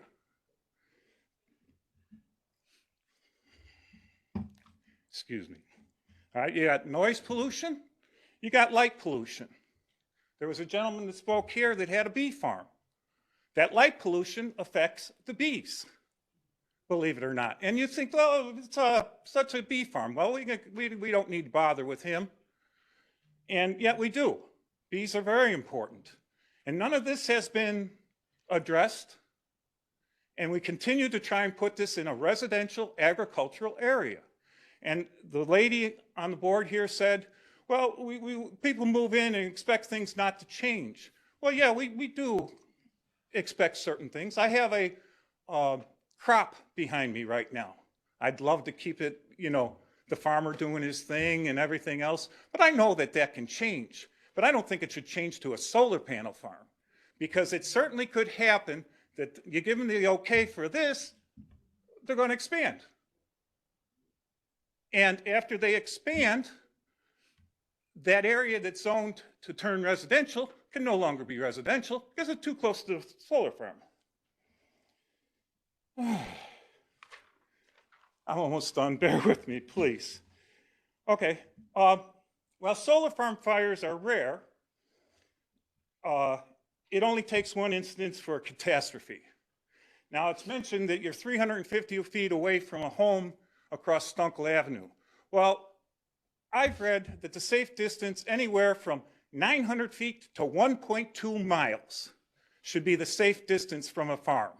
And those poor people across Stunkel Avenue are going to have to live with this. And their expectations, yes, things change, but our expectations aren't to have a power plant next to us.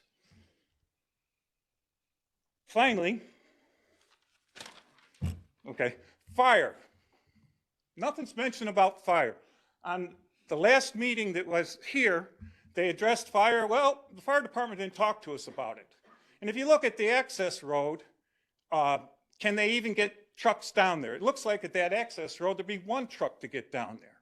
Now, fires in solar farms are very serious. And while they are rare, you can talk to Amazon that has recently had 14 solar fires on their buildings across the country and have now stopped having solar farms until the problems can be addressed. And you can also check with Walmart that it's also had the same issues. So fires do happen, and they're very serious. Now, they talked about a Knox box, okay, where the fire department can come in, have a key to access, and shut the grid down. Well, how long does it take those solar panels to shut down? It isn't like tripping a breaker, okay? You trip a breaker, the electricity relatively, unless there's capacitors and things like that, shut down immediately. Solar panels do not shut down. And are they using lead acid batteries? Are they using cadmium batteries? What are they doing with this? And they don't mention a fire suppression system on the grounds. They don't have a person maintaining it or any kind of surveillance. Well, I don't know if they have cameras up there, but they don't plan on having anybody there. They're going to plop this garbage dump in here and let us deal with it. Let our fire department deal with it. Now, we don't even know if our fire department has the capabilities of putting out that type of fire. There's no reason to put our community at risk. We have children that are well within the 1.2, well within the 900 feet. I've not seen anything less than 900 feet. You can probably check that. You can get something else. But why put us at risk? There was a gentleman across Stunkel Avenue that spoke last time, has a two-year-old daughter. His expectations of living safely were there, no matter how things change, homes or anything else, but his safety for his child is still a problem. Why should a garbage dump go in and cause risk for a community that doesn't want it and can't benefit from it? Thank you for putting up with me. Thank you. Do you have a question? Sir? I'm sorry, I'm Ed Strasser with 8440 Blackthorn Way. Thank you for your comments. Hi, my name is Maxim Krupski. I'm a local resident of Green Garden, and I also own a business, and it's a landscaping business. I'm an owner of Bill's Lawn Maintenance and Landscaping. So it's been brought up, but I want to say about this presentation From the professional point of view, it's completely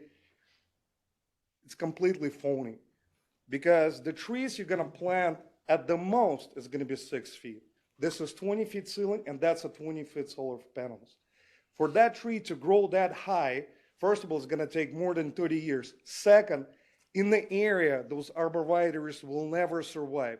In the open area with the winds and all this other stuff that's going on there, how moist the soil is, they will never grow that tall. They will be flipped over, they will die.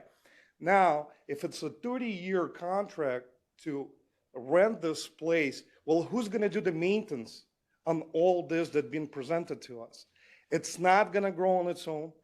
Things will die. It will look more ugly even if you're not gonna plant anything there. Who's gonna do the mulch? Or there's contracts for the lawn maintenance or just in general to monitor those trees. If you're just gonna leave them, they're not native species. They will have diseases that is gonna spread to residential areas for the arborvitae alone. Other trees that been presented in the winter, they're not gonna have leaves, they're not gonna have any visual cover for that area. So I think what's being brought to us today here, it's completely unprofessional. There was not even a small amount of thought being put in to show to us to kind of, smooth the corners. I think this is unprofessional and we should not tolerate it. Thank you, guys.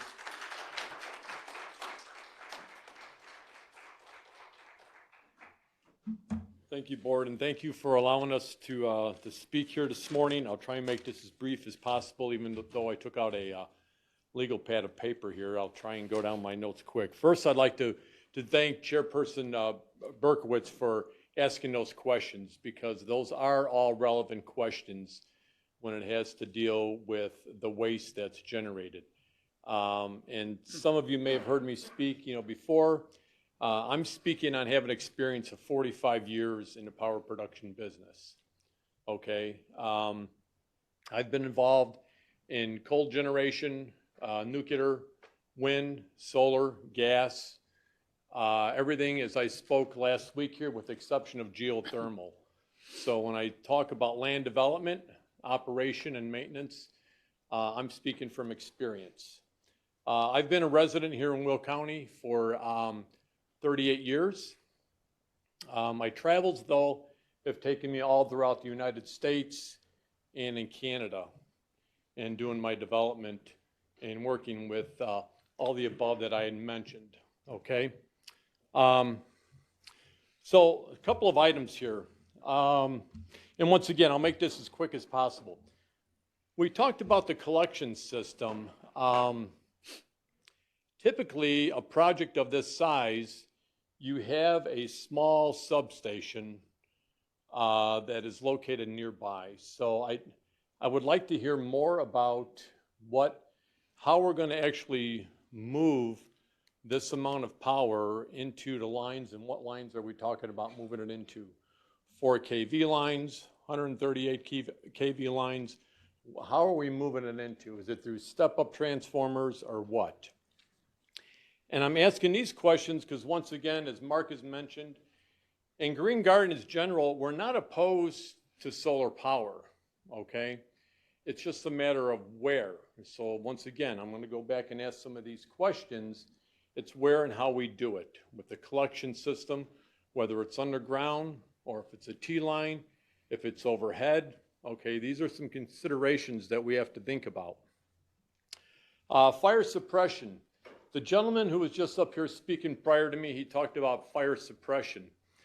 Once a fire starts at a solar farm, it spreads rapidly, gets out of control very quickly, not only on the panels, but on the batteries.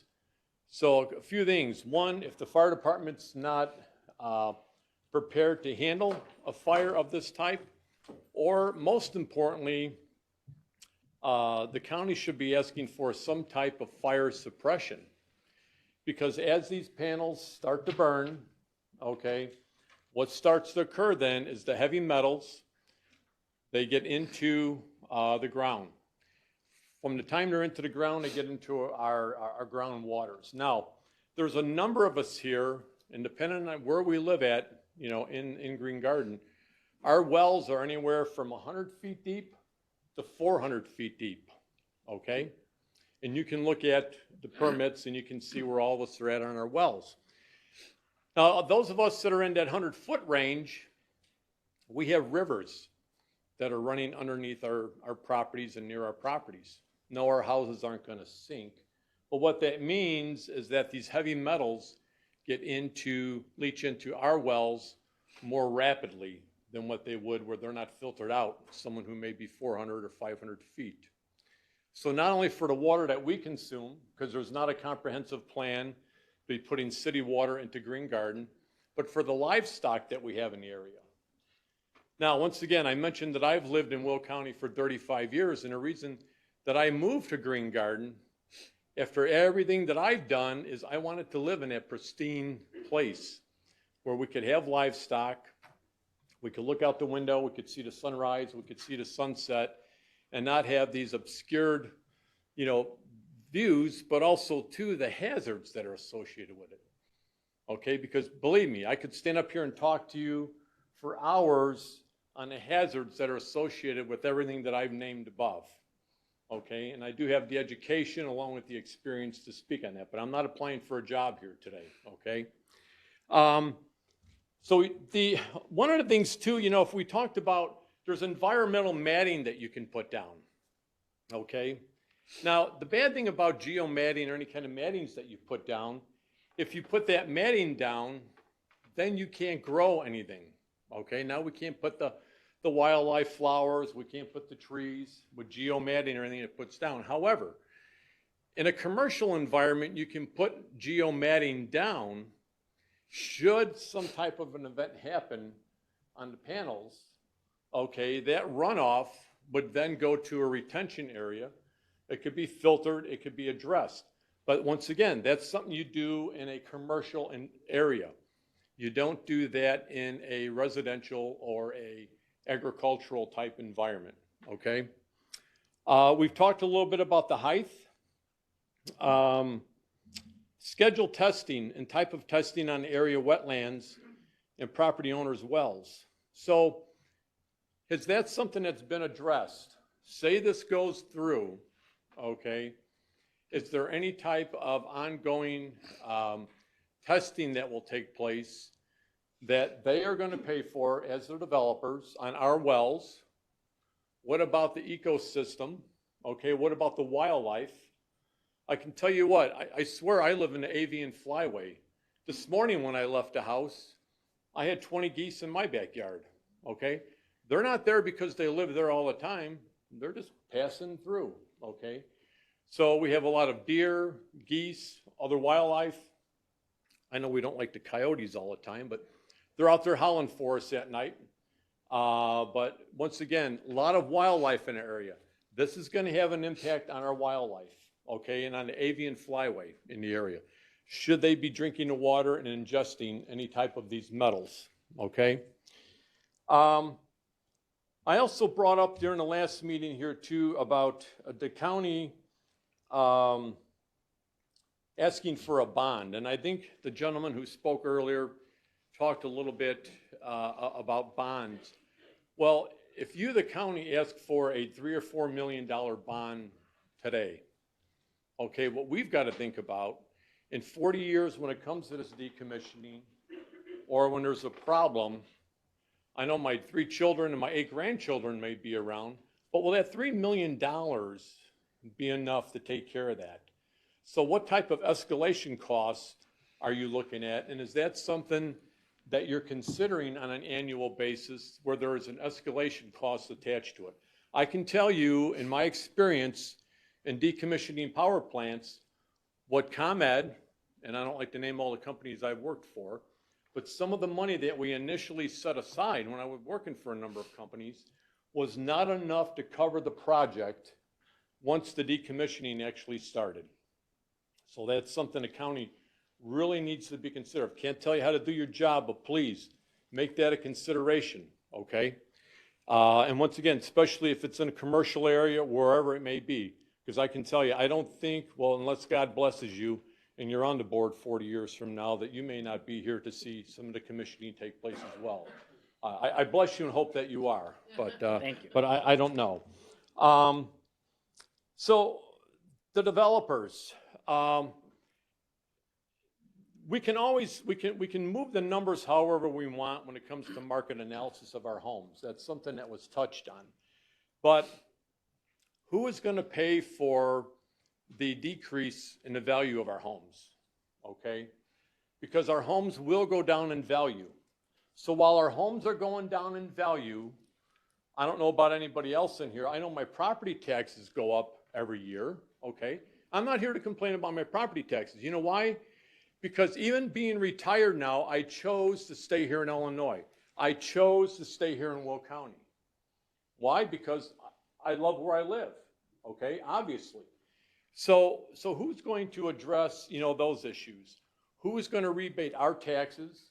Who's going to help us out with the devaluation of our homes? Okay? Light pollution at the project. I don't care what you say, there's solar panels. Yes, there's reflection during the day. For those of us that have traveled, I've had the experience of not only working around solar farms, but gosh, when you're traveling up in the air and you're flying over one of them, yeah, you do get quite a reflection, right? But at nighttime, a number of these projects, they have lights all around them. And why do they have lights? Because they have to have lights. Unfortunately, because we have people that are out there that are trying to do damage to our electrical grid. Okay, so for security, they have lights. But what does that do? That takes away from the pristine areas that those of us in Green Garden and why we live there. I can walk out my backyard at night. Yes, I see the glow and hue of Chicago way off in the distance, but yet I can look up and see the stars. That's why I choose and have chosen, my wife and I, to live in Green Garden. That's why when my grandchildren come to visit, they say, hey, look, Grandpa, there's stars. Yeah, can you imagine that? There are actually stars. You don't read about them in books, but you actually see them, okay? Can I ask you to? I sure wrap it will. up? I sure will. Thank you, though. And once again, I'll summarize this here. Solar and wind have played, they play a huge role, in what we've done. In fact, with solar and wind, it has actually decreased our greenhouse gases for between, wherever you read it, 15 and 20% since 2005. So they play a key role, okay, in our environment. So once again, as Mark stated, we're not opposed to them. We want to help out the environment, but it's a matter of where they're placed at, okay? Thank you very much for your time. Thank you for your comments. Good afternoon. Please Good introduce afternoon, yourself. committee. My name is Alexis Snow. I live directly to the north of where this is proposed. My family and I have lived there since 1997. A lot of these people have hit on a lot of the things, so I'm going to be brief. One is there are 2 wetlands on that property, and through a little bit of research that I've done, there have been 4 proposed sites where they have gotten all of their permits and everything, and then during the construction, they weren't following the guidelines to protect those wetlands, and they were shut down because of hazardous runoff. They paid the fines, they don't care what it is, and rectify that situation for now and keep going. So I don't know if there's going to be any monitoring during construction or after construction as far as the wetlands go. They are protected. There's so much. With the fires, 1.2 miles safe distance, I am well within that.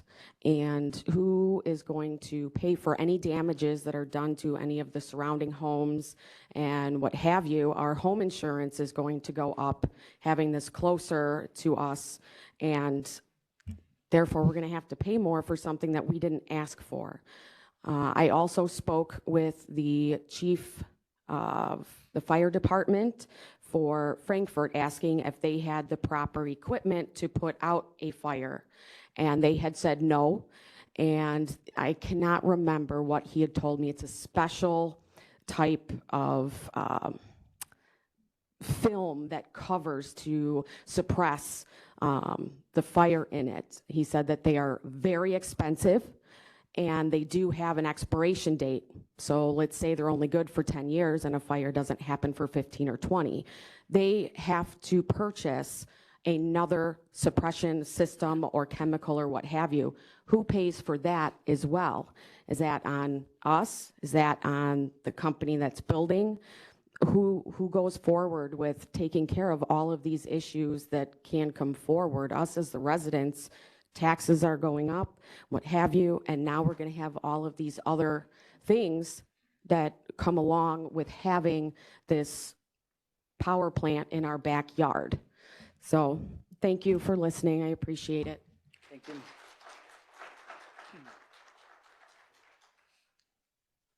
Hi, my name's Steve Holdifer. I just recently moved into Green Garden for the same reasons all the rest of these people have been living there all these years. It's a great place to be. So I just have a couple of quick points. Some of the stuff was already picked up. Like she just said previous about the fire department, I did speak with the fire chief. I'm a retired electrician. I'm also a retired fireman from a fireman family. My dad was a chief. My son still is a fireman. Spoke with the chief, and he said basically if there's a fire in the solar farm, it's surround and drown. We don't go in there, don't do anything. Shut the power off and just try and keep the fire contained. There really isn't much they can do. The foam that she was previously talking about can be put on the panels to stop them from generating electricity even after it's been disconnected from the grid. But like she said, very expensive, and you've got 1,300 and some panels to cover up.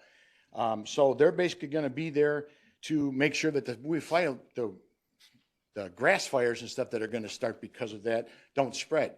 The area that we all live in and is served by the Fire Protection District is on a limited water supply. All the water has to be brought in by truck.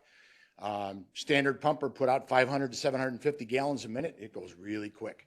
So if there is a big fire, and although mutual aid and everybody will come in to help, don't take long to run out of water real quick. So that's just one point. Another thing that really I haven't heard too much about is once this is put in place and ComEd has got to come in and bring the lines to attach it to the grid system, how many more lines are going to put in down Stunkel Road? More poles, more lines? What are they going to do? We haven't heard a word about that.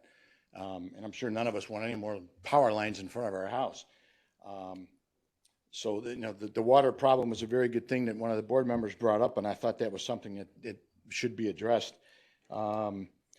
Once this thing is allowed to go through to kind of set a precedent, there's more areas in the same general vicinity that are proposed for more solar farms.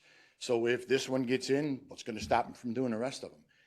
So we're concerned about that. The runoff was already taken care of by one of the other previous speakers about how the water is going to run off. And I live about a quarter of a mile west of where the site's going to be. So, and we do have water problems already. I'm the last one, so I'm going to get out of here. One of the things that I wanted to say was something that was brought up by another speaker at the previous meeting, which kind of made a lot of sense. Asbestos was a good thing until it wasn't. And lead-based paint was a good thing until it wasn't. Solar farms, a good thing, but until it isn't, kind of too late then. So please vote no. Thank you. Mr. Patel, you probably want to address some of that if you want to come back up to the microphone, and then we do have some more questions. Member Balich? Steve? Member Balich, did you have a question? I just had a comment. The state of Illinois passed this law, and in my mind, I don't care what solar company comes, we're not lapdogs for the state. Unless we control our own land, we should be voting no to every single solar company, period. Yep. And that's how I feel. Thank you. I just want to say I agree with Member Balich at this point with these solar farms coming in. I understand that this is the new thing right now, and we're hoping that this will generate green energy, and it'll be a good thing long-term, but where they're going up and how quickly they're going up, I think it's irresponsible for these companies to come in and continue to do it. So until everything has been answered, until we address all these concerns, I understand what the state has said. I'm going to vote no every time. Member Chair Ogalla? Thank you. So Many of the members of the board live in a municipality. You don't live in the agricultural area like I do. You might represent part of the area, but you don't live out there. To have a solar farm, I'm sorry, I can't call it a farm because it's right. It ticks me off. That's a name they use to make it sound friendly and make us want to do it, but it doesn't really, it's not a farm. You heard the definition, that man was correct. It's a solar site, a solar facility. I believe it should be industrial. They don't want to do that because it's more costly to do it there. That's where I believe it belongs because it truly is a power plant. Not only that, and I have pictures I took at the one in Moni that they're putting up right now off on Route 50, and I asked staff to send it to you guys. You can see it's in the development stage. Not only do you see how they scrape up the dirt and they put it off to the side and everything like that and all these pathways that come in, you can see all the different panels that get built, but additionally you see the additional power lines that get built. So while they might put in arborvitae or whatever, which may or may not grow and may or may not provide a screening, because I've never seen one where we put screening in where the screening has lived. Why? Because it's out in the country. There is no water. You can't hook up your water line and water these things on a basis, and they don't water them. But then additionally to that, you have all these additional power lines for ComEd to connect to, which never were there before. So you change the complete aesthetic of the area. And while you might say, well, you know, things are going to change, that's true. But when you live in an agricultural area, as we know, we do not allow any other company of a sort, a whole corporation, a whole like group, to be able to have the ability to go anywhere because the state said so. That is wrong. We don't allow industrial.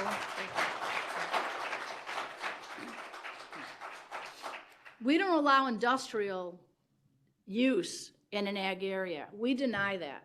We deny commercial in certain areas. We do that so we don't have these uses in an area that is not conducive to the area. And maybe some of you think, oh, Judy's just talking right now because of the fact that there's a whole group of people here. You guys have heard me say this again and again and again.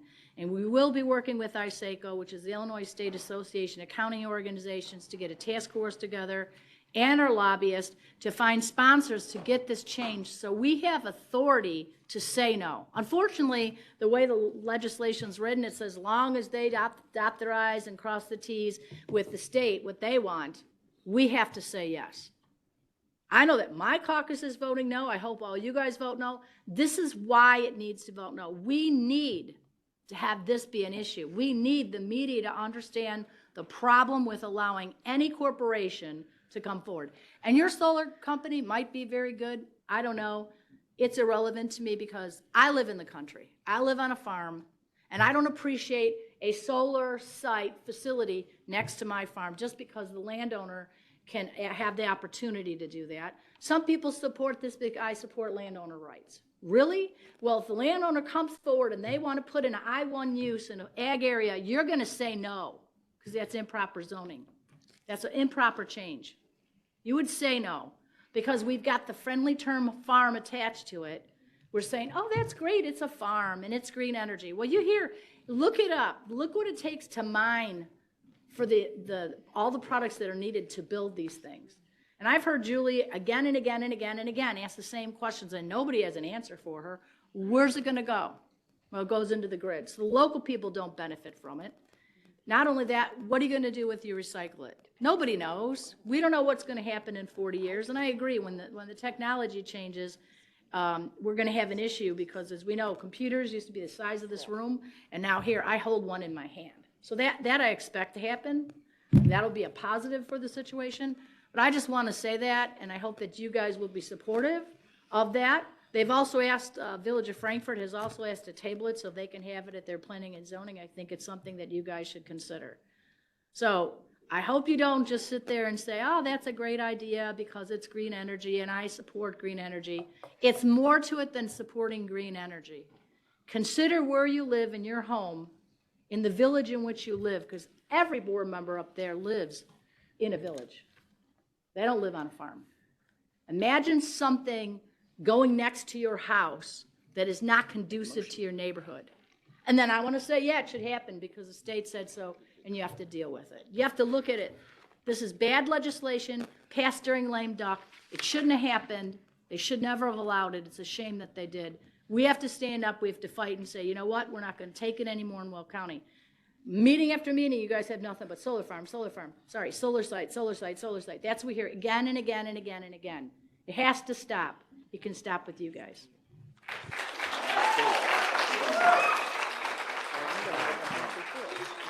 Member Coleman? I had a couple of questions for you. Has this land been purchased already? It's under contract to purchase. And then it was an offer by the village. They mentioned you skipped going to their land use meeting of sorts. And they had another idea of where you could put this. Was that ignored, or why wasn't that accepted? Well, I'll let Akshar speak about that. I mean, we certainly, though, have followed the Will County process for a I special use. understand that. Okay.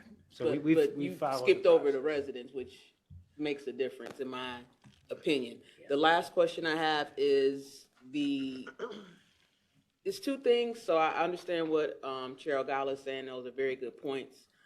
But I want to make sure that the issue is the state kind of strong-armed us into it, but not keep misrepresenting what solar panels are as far as this toxic chemicals and heavy metals, because we had this conversation before.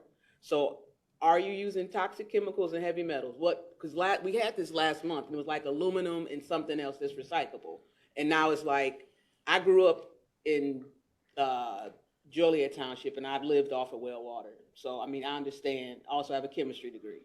So the conversation around this, I hope we can you can answer this question, but then for the rest of the committee, let's please do our due diligence in understanding what this is made of. So are there toxic chemicals and heavy metals with your solar company?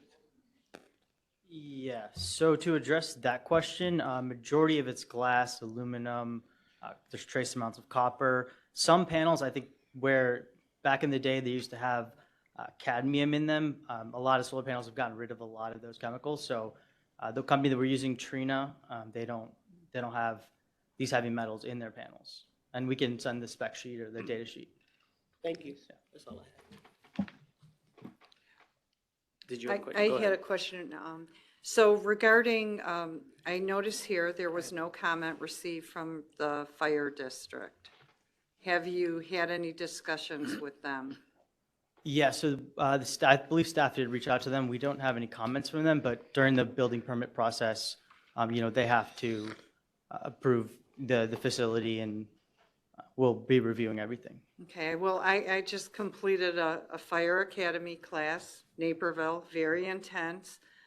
It was incredible to be able to just experience their life and the physical and the mental demands of the job.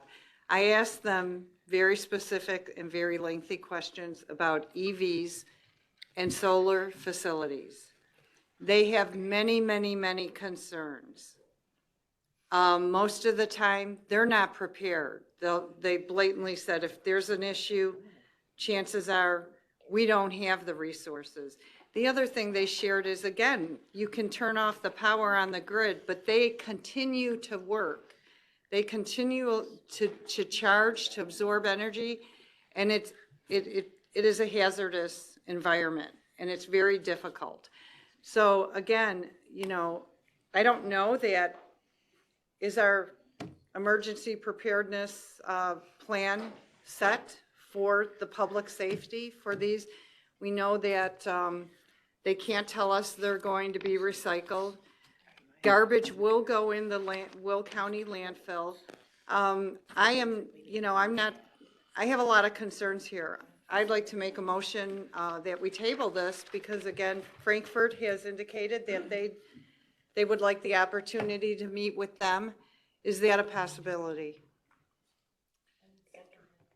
We have a motion and a second to table this. But I do have a question for this gentleman first.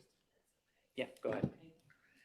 One thing, I know there was some talk by some of the residents about batteries. Does this installation have batteries? This solar facility will not, there's no proposed batteries. Thank you. It was also mentioned there's questions around a possibility of a substation and additional lines. Can you address that? Yeah, so we're connecting to existing lines on Stunkel Road. There's a 12.5 kV line that's running on Stunkel Road. It's going to a substation. We're not building a substation. There's a substation to the north that we'd be connecting to.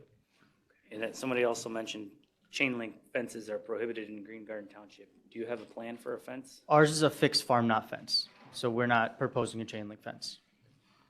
And security lighting at night? Motion detecting lights will likely be used, but not only towards the transformer, around the transformer pads and the access roads. So there won't be, there's no proposed lighting, you know. Okay, Julie? My concerns were, I issued, stated what my concerns were regarding,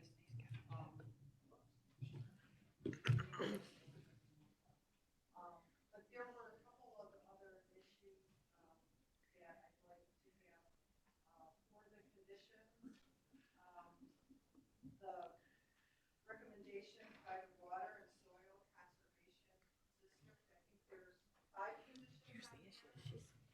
I'd like to have their concerns also added in the conditions. They also highly recommend conservation plan because of the wetlands and the integrity of the site. Then also I wanted to mention that in the standard solar agriculture impact mitigation agreement, it specifically states that excavation of topsoil, the topsoil should be preserved. They should store the topsoil near the excavation site in such a manner that it will not become intermixed with subsoil materials. So Chair O'Gallus mentioned she's seen, some existing solar facilities that aren't pleasant to look at, big mounds of dirt. This specifically indicates that it's very important to preserve that topsoil and keep it handy. So when it is decommissioned, it can be returned back to the original site or as close as possible. I don't see that reflected in here. I really want that part of the conditions, and I want the developer to tell us how they are going to do this, so we know it will get done. And again, this is part of the, it's in our packet, standard solar agriculture. So, when they continue to discuss this possibly with the city of Frankfurt, I would like to ask our staff to add these items to the condition. So I guess that's a legal question on, I mean, we can certainly vote no today, but are we able to put extra conditions on that maybe aren't already mentioned in the state statute? And if we did, would they be bound by them? Not worth it, so I'll just speak loudly. So there's a couple of concerns, but my first one is that there's a motion to table this right now. Right. So I think that should be voted on or moved. Correct. Go ahead and call the roll on that. I was actually waiting for Member Coleman to get back. Motion to table cases with the summer.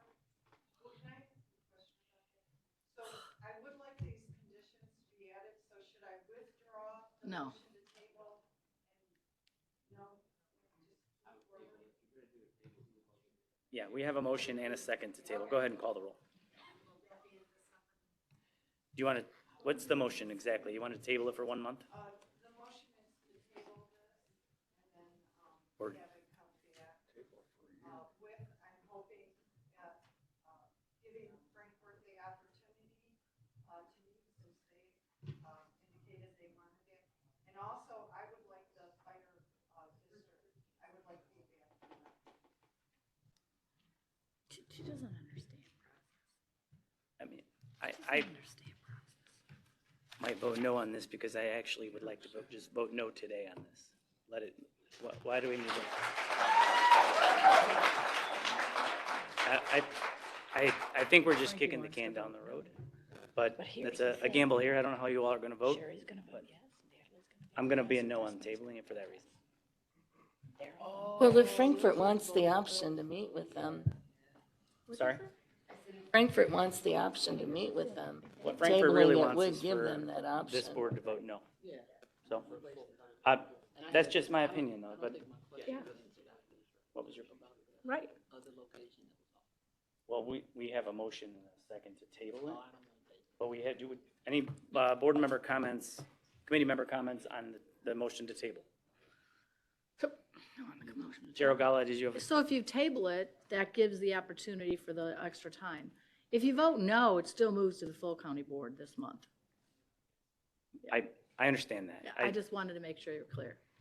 A lot of these people took a day off of work to be here. And I feel like they're gonna take another day off in December to do it. And I think that enough comments have been made where we probably should be able to All make a right, I'll decision withdraw on my this. second. Okay. All right. So,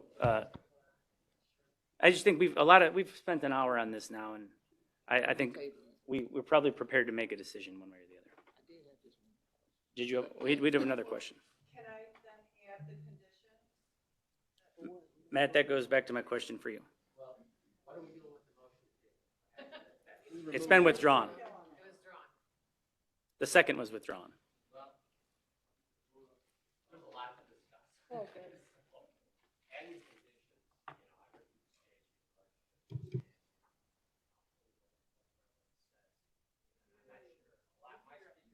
So you're gonna have to listen. All right, now it's working. Can you hear me now? Okay. So this is for the benefit of the audience. There's a state statute that governs these, and I'm not sure how many of you have read it thoroughly. I've read through it a few times, and I know staff has as well. And the state statute makes it absolutely clear, and I know council has read it for the applicant as well, but it really ties the hands of the counties when these things are proposed. As long as they, as it was mentioned earlier, dot their i's and cross their t's and meet the requirements of what the state statute says, it's really not a choice. It's got to be approved. There's also discussions in there about putting additional conditions, was what the chairman is asking about. Those really become moot because you can't add any more conditions as what's already listed in the statute. So, I mean, that's the answer in a nutshell. I don't know what else I could say. So, with tons of respect, I just, we don't have to vote yes, but there's a chance that that could be challenged in the courts.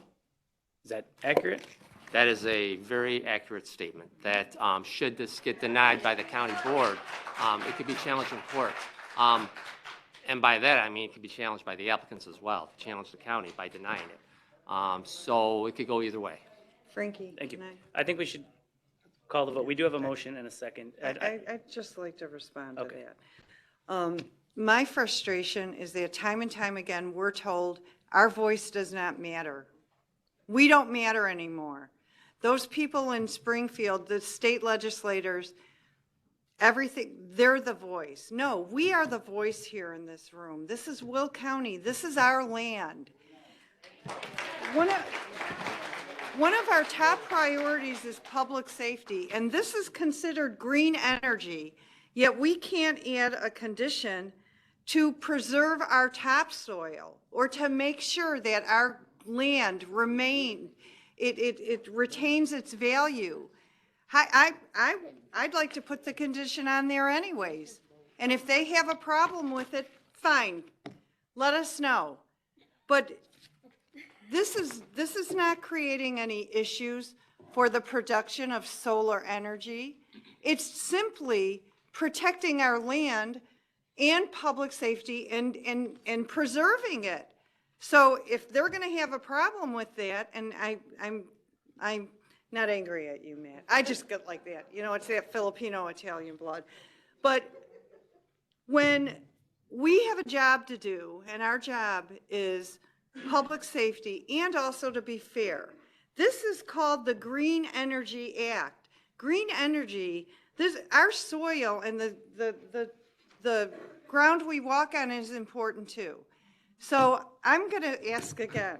I would like this condition put on there, and I don't care. If Springfield says you went above, Well, then you let us know. Bring Julie- it back to us.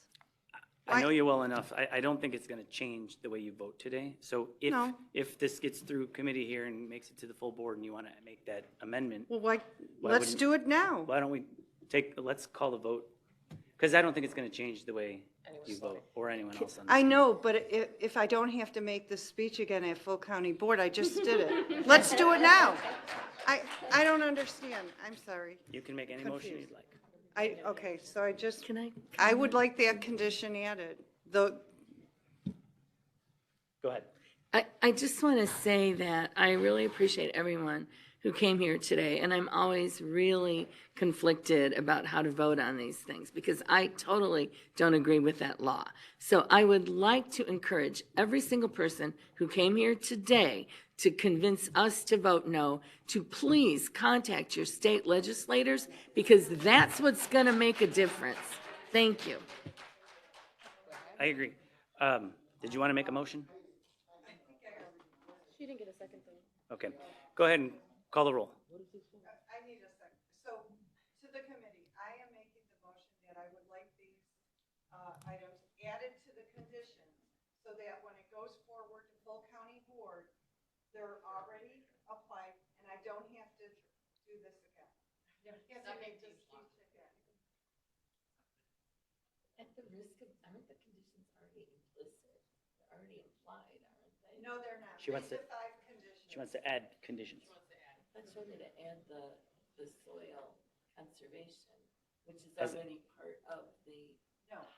Share, No? read the 5 existing. We're not clear on what the motion is. So can you spell out the motion? So, a condition that, all of the concerns that were submitted by the Water and Soil Conservation District be added to the conditions. They also specified they'd like the conservation plan, so that would be 2. Then the storage of the topsoil, as I read from the solar agriculture impact mitigation agreement, I would like that added to the condition. The preservation of the topsoil. I can actually show you that portion of the text, which is already, this is all in our packet. And then I would like I don't know if this needs to be a condition, but I would like the Frankfurt Fire Protection District to please submit their comments. They, apparently we haven't received any, but I would appreciate those. And that's my motion. We have a motion Second. and a second. Please call the roll on that. Okay. We're done. Destiny Ortiz, Yes. and we're voting to add the conditions. Okay. Sherry Newquist. Yes. Raquel Mitchell. Katie Dean Schlotman. Yes. Julie Berkowitz. Yes. Natalie Coleman. Yes. And Chairman Frankie Pretzel. Yes. Okay, so do we need a new motion then, as amended? Okay. I'm looking for a motion, a second, as amended. Motion Ortiz. Second, Dean Schlotman. Previous roll? Oh, yeah, good call. Please call the roll. We're voting for the special use permit for solar energy facility with 3 conditions and the added conditions from the soil preservation. Destiny Ortiz, Yes. Sherry Newquist, Reluctant, yes. Katie Schlotman. No. Julie Berkowitz. No. Natalie Coleman. Abstain. And Chairman Frankie Pretzel. No. Can you please read the results? 2 to 3. So motion, Special use permit. motion fails. Okay. So yeah, just for all of you that know what comes next here, this still does go to the full county board, which will be right here in the same room on Thursday. Okay? What time is there? 9:30. 9:30 a.m. This Thursday, yes, 2 days from today. What is it today? November 16th. November 16th.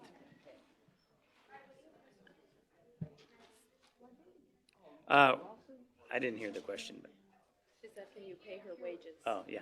Moving on, number 9, ordinance amending the Will County, Illinois zoning ordinance as amended for zoning case ZC 23096, Dwayne G. Borchardt, Revocable Living Trust, dated 8/27/12, owner of record Alex Mendelson of TPE IL WI 158 LLC agent, and Kyle Berry of McGuire Woods LLP attorney, requesting a special use permit for a commercial solar energy facility.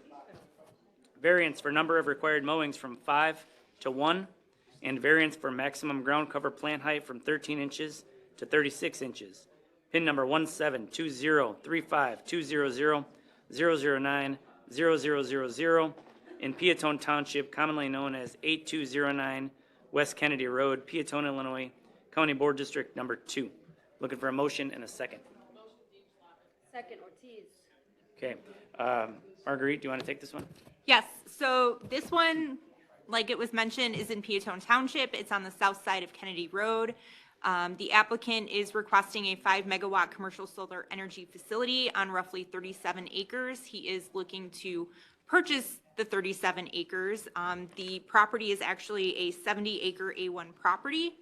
The applicant has submitted all the requirements required in the zoning ordinance, including an executed AMA, which is the Agricultural Impact Mitigation Agreement.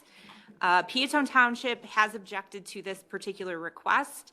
The Peatone Fire District has had concerns regarding the fire dangers of prairie fires in this area.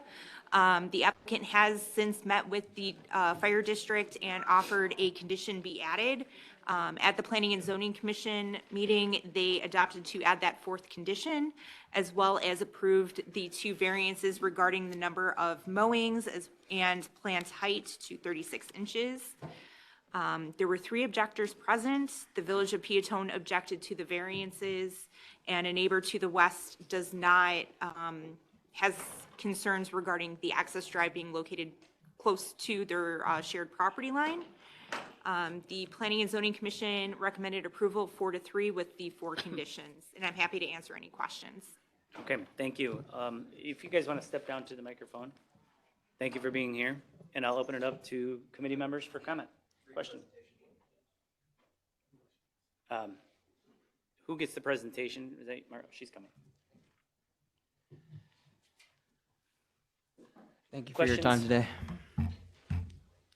Okay, we'll open it right up to you guys. Okay, I do have a printed version of this so you can see a little bit better, and then a letter from our landowner who wanted to be here today but could not due to a medical emergency.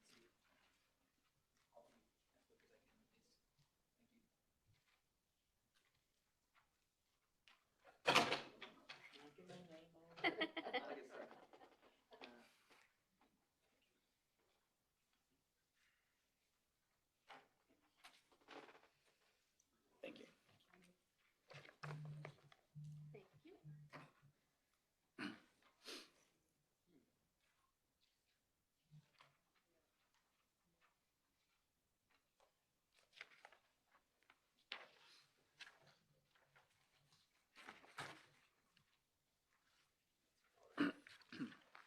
I have this one.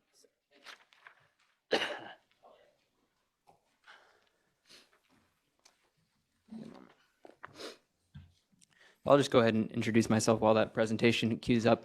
My name is Alex Mendelson. I'm a Senior Development Manager with Turning Point Energy. I've worked in land use matters, different types, since 2016.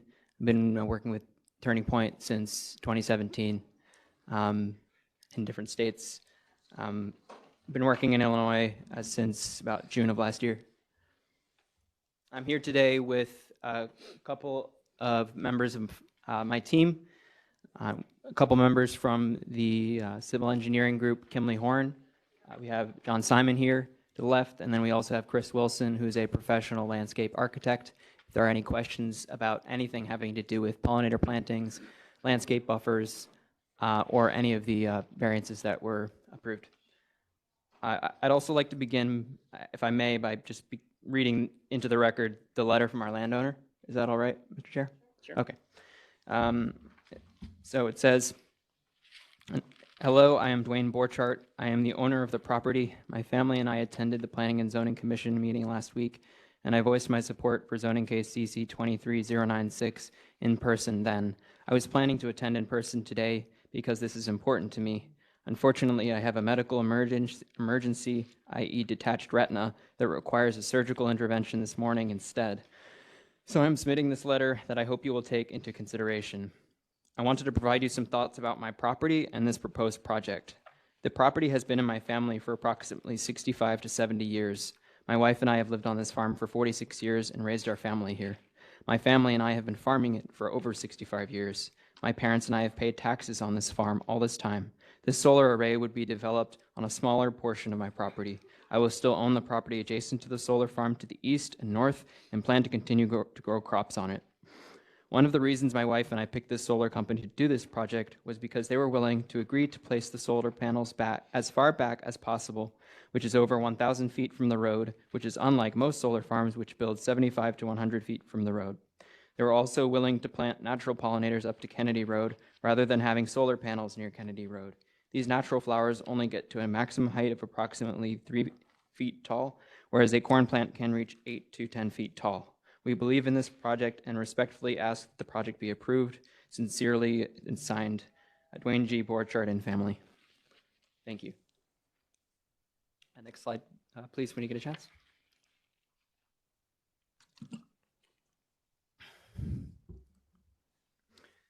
So I wanted to mention one thing about our response to siting. We've said in prior meetings that Turning Point did not support this state siting bill. Frankly, we heard about it when everyone else did, and it took us by surprise.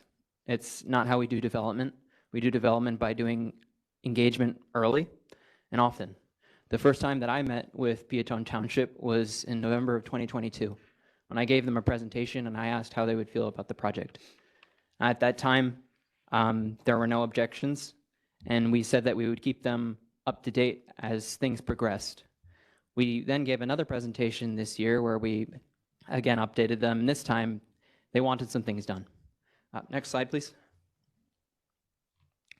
So one of the things that they mentioned, and these are some project benefits, but one of the things that they mentioned that was important to us was setting the project back from a road. The other thing, as was referenced, was making sure that as much ComEd gear is placed underground as possible. And so we agreed to both of those things. And then we took another proactive step where we would place a landscape buffer to screen the array. And you'll see a rendering of that in the future here. This would be a dual-use project, as mentioned up on this slide. What that means is there would be a continuing agricultural use. That use is planned to be sheep grazing right now. The enforcement of that would be the state of Illinois. That would require us to do that and monitor that. They would come onto the site, they would graze the site, and that would help with yields for local sheep farmers. And then there's the pollinator habitat. The pollinators would grow up, they'd stabilize the soil, and they would provide increased fire resistance and protection. Next slide, please. In terms of engagement, that's one of the other things that we did. We met with the Manhattan Fire Protection District, and we modified in between prior to Plan Commission, we modified our application to have a longer access road, to have turnarounds that complied with their requirements. And we spoke with them about pollinator plantings and made sure that they were comfortable with our plan to plant these plants. And they were worried about, as Marguerite mentioned, corn fires in the area, prairie fires that happen. Working with Chris, we learned that these pollinator plantings are actually fire resistant. Next slide, please. This is the approximate location where the white arrow is. Next slide, please. So I mentioned some of these updates. We pulled the array back from the road. It's over 1,000 feet away right now. We agreed to underground the interconnection as much as possible. We installed a landscape buffer, and then we extended the access road in consultation with the Manhattan FPD. The other thing that we did is we accepted a condition. They wanted everything cut before the winter began to 10 inches in height. and dethatched if necessary. And so before winter begins, we'll be cutting those pollinators down to 10 inches in height, making sure that there's no brush that could catch, and doing that annually. That's a part of our application right now. This is the solar array right here. The actual panels themselves, if you lay them flat, the surface area is about 20 acres. The parcel itself that we're applying for is 37, and the reason is because we give the landowners an option of a lease or a purchase. And in this case, to comply with the local requirements regarding lot creation, we had to incorporate 300 feet of frontage right here. And so we're not actually starting that solar array until more than 1,000 feet from the northern property line, because we thought that it'd be, frankly, bad business to put it closer to that house to the northwest. Next slide, please. So you can see it a little better here in green, where exactly it would be in relation to the house. Our landowner lives on the northeast portion right there of the site, and then they would still farm that portion to the northeast as well. Next slide, please. This is a rendering of what it would look like from West Kennedy Road in terms of distance, just to give you a sense. Now that road that you see there, we have the flexibility to make that permeable, grass paved road. And so that's something that we'll be coordinating with Peatone Township and the Highway Commissioner when we go through access permitting. Another thing that was mentioned was the proximity of the road to the residents. Within our special use footprint, we're happy to work with the landowner to move that road further to the east, and we said as much on the record last week. I believe that addressed the respondent's comments. He was asked if he had any further comments. He provided none. Next slide, please.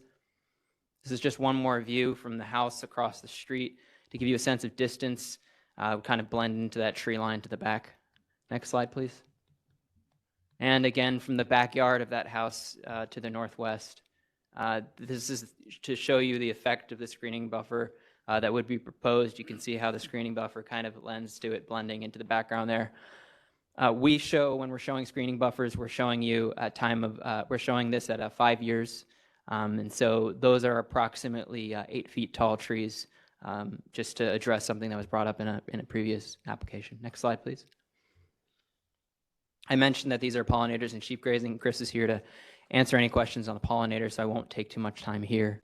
But one of the things that this mentioned, and is covered in the next slide, please, is that we have to agree to do a conservation plan with the Will County Soil and Water Conservation District. And in fact, we're agreeing to do that on every project in Will County. We've begun that on the first project that was approved for Turning Point Energy this year. It was off of Route 45. We've submitted our landscape maintenance and monitoring plan, as well as our establishment guidelines, and Will County SWCD considers that the beginning of a conservation plan. So when we go to you at application, we've started the process, and then when we consult with the SWCD, we're going to be doing things like incorporating maybe different seed mixes if they want, or what have you. Next slide, please. We spoke about property values, and specifically an MAI appraisal group. CohnReznick was here to give a presentation on that. The packet on property values was in the packet for this hearing. They concluded that there would be no impact to property values. I'll highlight that they studied solar farms specifically in Illinois. And so we submitted that specific to, as part of our application with this case, and that property value study included comparables in Illinois, included no impact. That concludes my presentation. I'm happy to open it up to any questions on anything in there. Thank you. Member Newquist, go ahead. Correct me if I'm wrong, but is Peatone opposed to this project, or are they supporting it now? According to the letter that was provided in the staff report, they are objecting to it.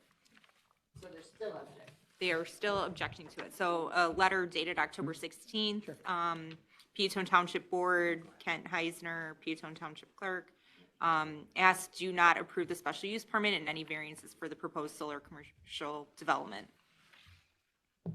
Yeah. Thank you. Any other questions from the committee? Any questions from other board members or the public or comments? Okay, we have a motion and a second. Roll call, please. Oh, sorry, I'm sorry, I didn't mean to skip over anybody. No. Did you have That's all right. I can provide a little bit of context on the Peatone Township, Please. if you can. Okay. So the other thing that the landowner is not available to say today is they've lived on that site before the township building was built. One of the things that it shows right there, and actually it's on the next slide for context. It's a good aerial map. It's the next one. Yeah. So they live at point number 2 on the northeast. The Peatone Township building is the point directly north. So that building was built while they lived there, when their house was built. At the time they were asked if it was okay that the township building would be located there. They said it was okay. They brought up to me a number of times the amount of traffic that comes in there, bringing stone and aggregate onto the township property, because that township property hosts the stone that is then brought to serve as township roads in the rest of the township. I wanted to mention that also, that in terms of the highway commissioner, they live because they're part of our outreach, they live to the northwest, and we've made sure we've incorporated many of their suggestions to date, all of them that I received. And then I also had a third meeting with the highway commissioner. There's something to be said about citing projects and the number of projects, and I think that was a concern of the township, is how many projects are going into this area. And this visual is and you heard a case about one of those projects earlier this year. One of those projects, located next to the township assessor's house, is located west of this project that we're proposing. It's actually not on screen right here. The road West Kennedy is dead end, and there's a screening buffer between the highway and that project. The other project that was proposed and unanimously approved earlier this year is located to the northwest there, northwest of point number 4. That project was located closer to the road and incorporated, again, a screening buffer. And so they were concerned about being close to these solar projects. And that was one of the things that drove us pulling this as far back as possible on the property, and I just wanted to add that. Thank you. Mr. Chairman, if I could just add, if I could add a couple comments real quickly. I'm Kyle Berry. I'm the attorney for the project. As you know, this company, TPE, has filed other applications which the board has approved, both before the new siding legislation and a couple after. So because of that, I want to emphasize that, and I think they've told the board this before, that they've applied in the materials they've submitted in a way that complies with the ordinance that was in existence before the new siding legislation. I know we've heard a lot about that today and in previous meetings, and I just want to point out from a legal perspective that while the siding legislation, the new siding legislation, amended one provision in the county's code, it didn't amend section 5-12009.5. and that's called the special uses provision. That's been around for a couple decades at least. I checked, and I think it was amended last in 1999. So what that provision does is, of course, and, you know, what you have before you today is a request for a special use, and the analysis that's supposed to be done is whether the application meets the standards for issuing a special use, and under that section and under your ordinance. In the application materials, the applicant has provided a discussion, section 4, about how it meets those standards.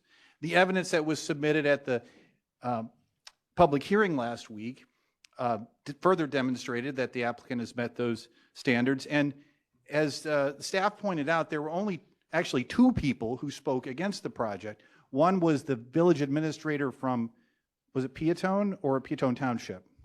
It was the village administrator of Village of Peatone. Yeah, and so the vice chairman of the planning commission asked the administrator if she had any evidence to present that would be contrary to the standards, and she said no. The other objector was this gentleman who was concerned about the road, and as you heard Mr. Mendelson, they're willing to work with him potentially within, if there's an opportunity to move the road. So I understand, I live in Springfield, okay? I understand the concerns about things, mandates coming out of Springfield, but I guess what I would ask you to do is to consider this project differently, since it would have complied and has complied if you focus on the evidence that was part of the record, that was part of the findings of fact made by the Planning Commission.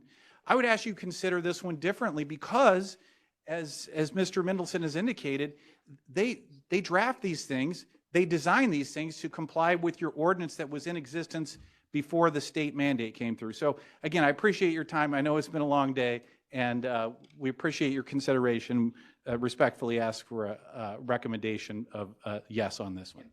And one more point of clarification, that the comment from the Village of Peatone was specifically about the variances, and one of the reasons for that is because in our notice, our landscape and establishment guidelines don't go out, and so we were given an opportunity at public hearing to actually present details of the landscape plan, to agree to a condition to cut it down before the winter, and then Chris gave a great explanation about exactly what that would entail. Thank you. Thank you. So by itself, I look at this project and I think this is a great place for a solar project, right? It's in the middle of nowhere. And you guys know this, everyone in this room knows, I go both ways on these solar projects, right? Because I think there's a good place for them. And then, as you saw in the last one, I didn't think that was a good place.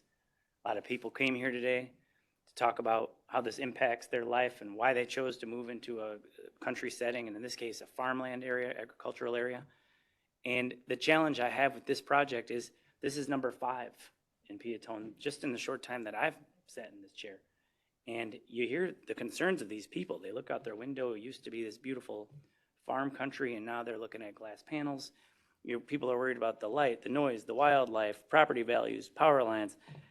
Some of these claims were brought up today, mentioned by Member Coleman here, that maybe aren't even right, but in their head, their life as they know it has changed, and this is just not what they signed up for. So I just can't support another one in Peatone right now. I represent these people, I hear from them, and so I'm going to have a real hard time supporting this, but that's just my opinion.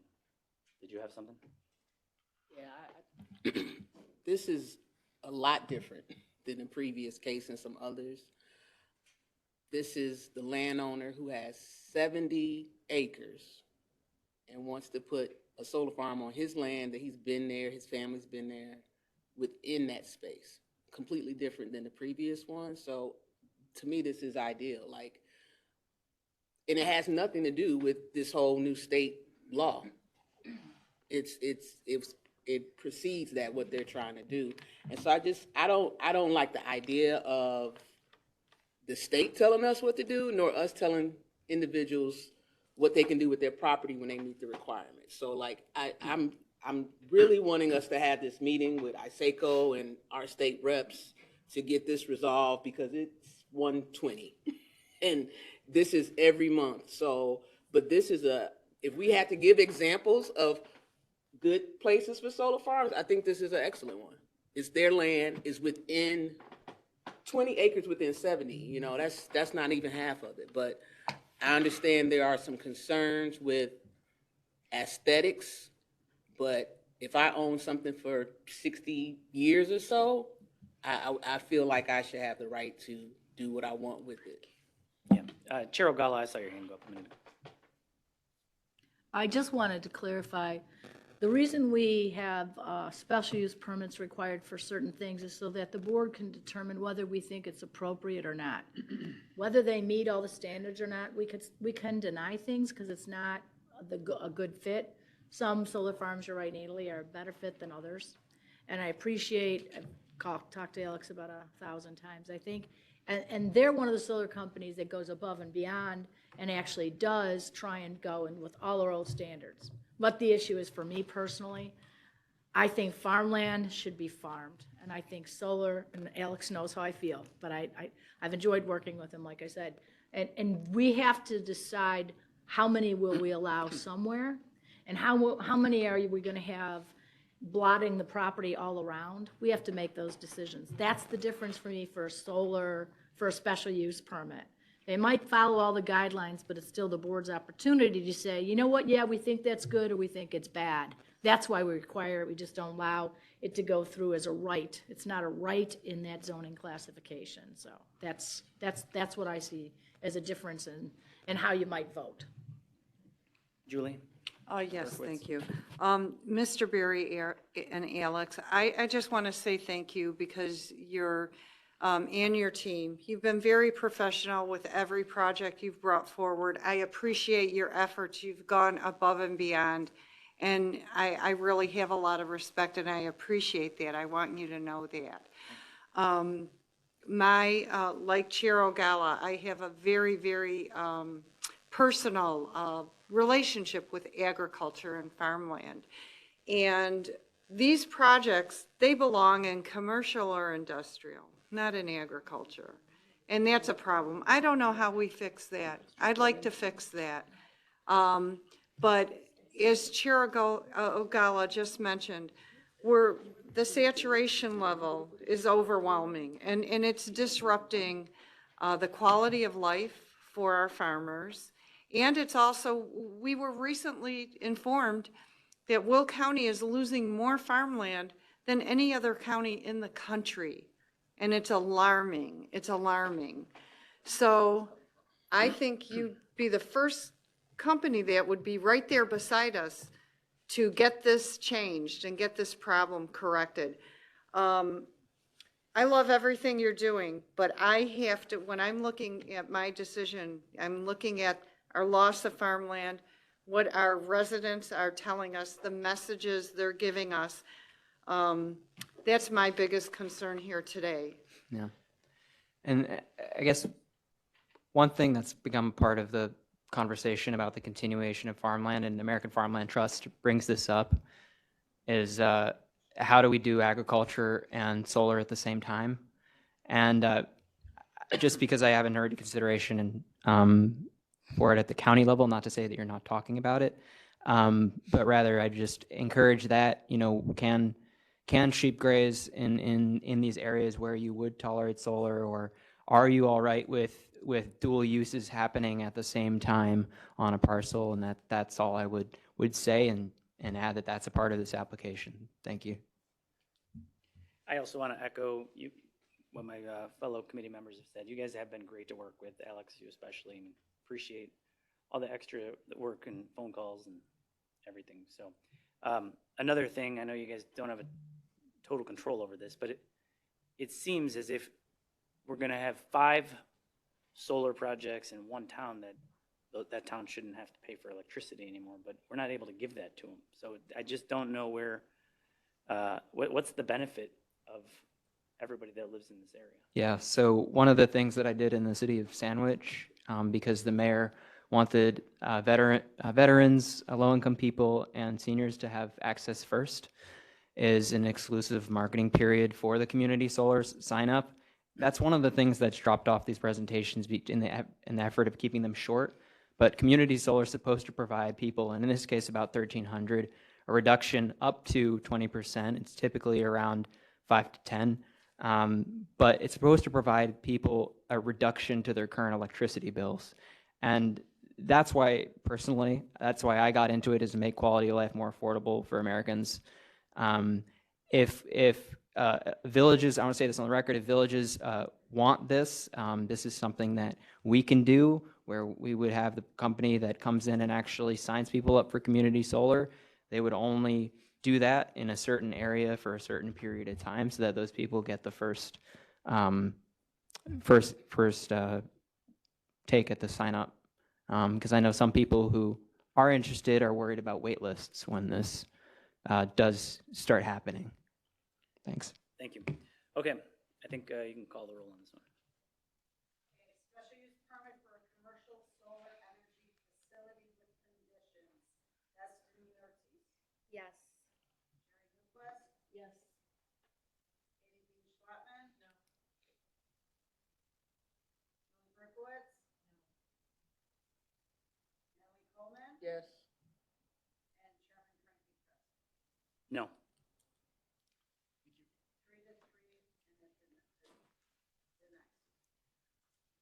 Thanks, guys.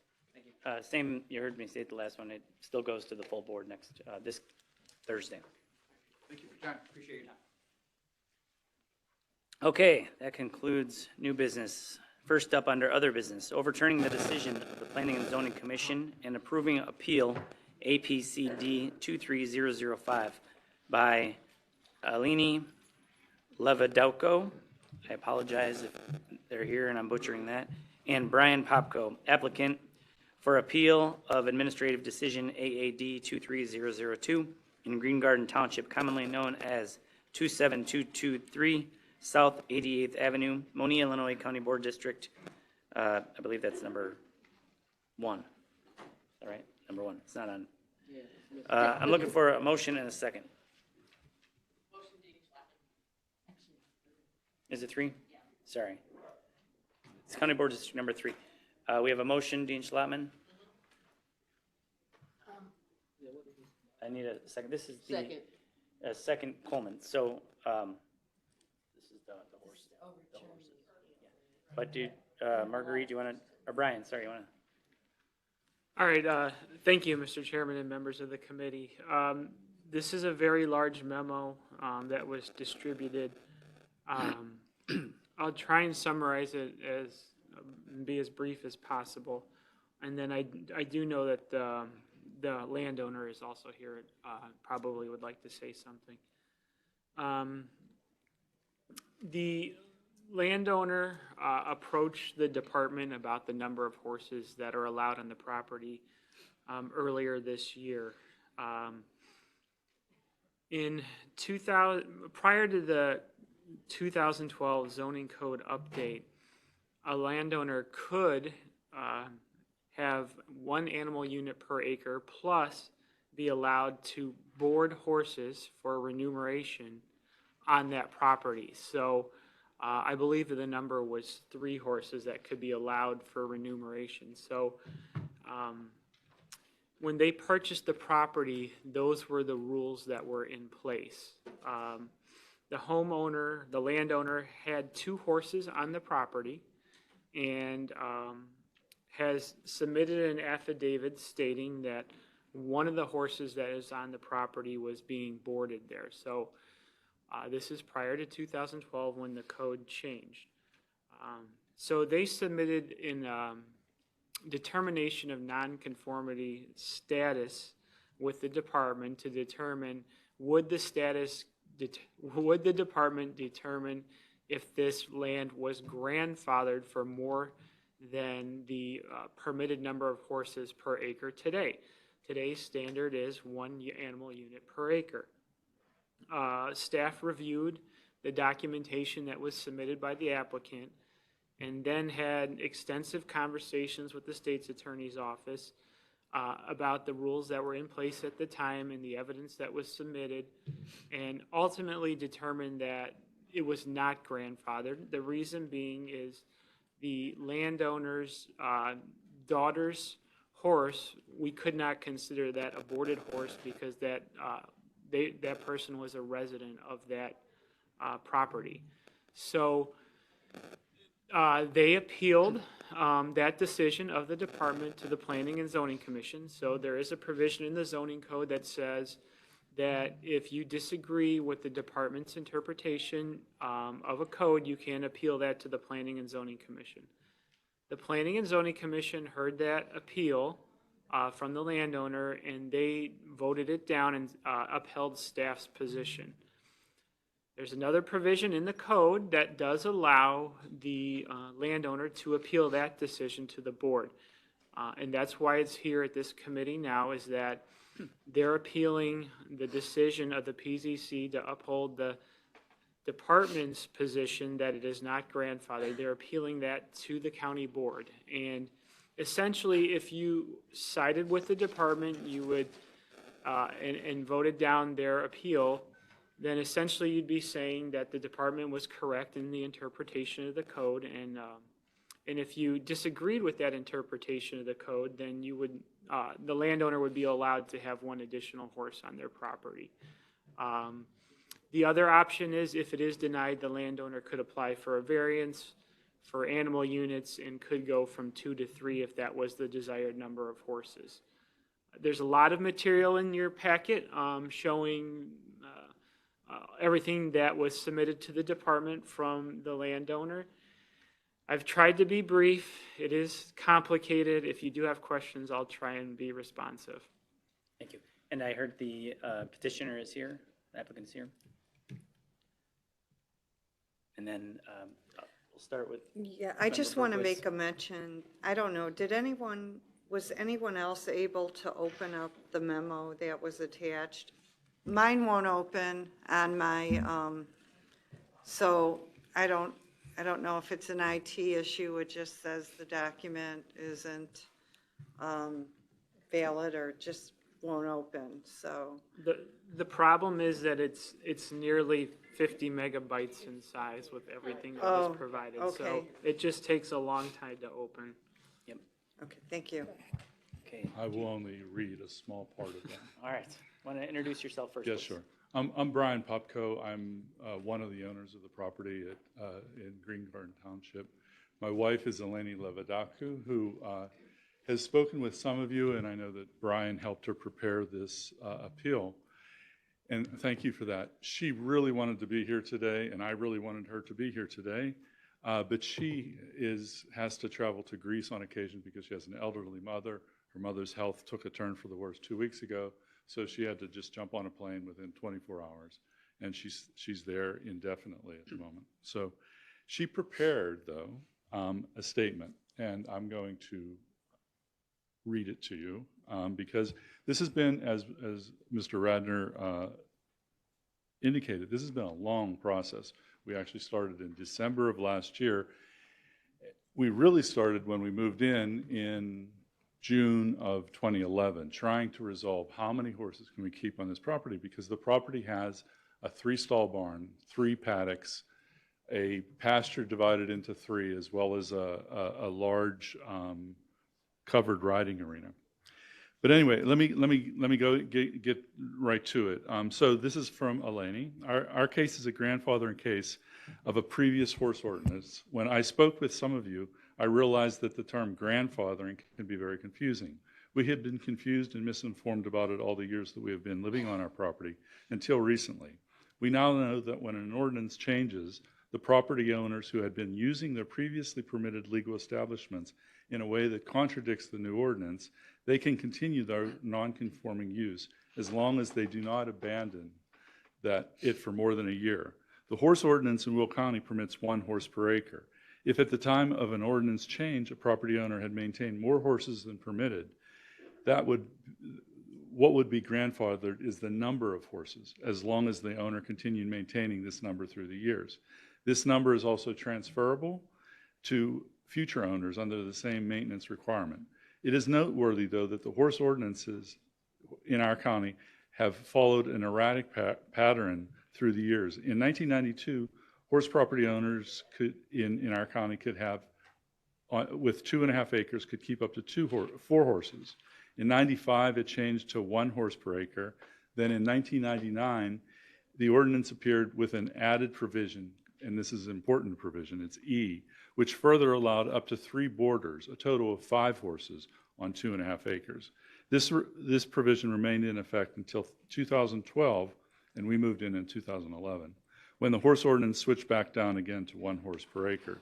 You can imagine the confusion and misinformation of horse property owners, as well as the significant devaluation of property that was permitted by previous ordinances to have, for example, a 5-stall barn that can now only hold 2 horses. If you believe that the grandfathering status could have saved such a property, then please listen to our case. When we moved into our property in 2011, Provision E was still in effect. More specifically, the provision stated, horse boarding, excluding horses owned and boarded by the property owner, no more than 3 horses shall be boarded for remuneration in this district. At that time, we had 1 personal horse, his name was Rhett, and a boarder horse, Gizmo, who was owned by our adult daughter. Their status has already been verified through their ownership certificates. Our house and our 3-stall barn were built during 98, 99, as shown in the Google Earth photos that's part of this packet. and the certificates of ownership are also provided in the packet. Due to its capacity, our barn from 99 to 2012, when Provision E was in effect, was permitted to host up to 2 personal horses and up to 3 boarders. Note that these 2 separate categories of horses, personal and boarders. The personal horses belong to the property owner, that's us, whereas the boarder horses do not. The personal horses are conformity horses, whereas the boarder horses are not.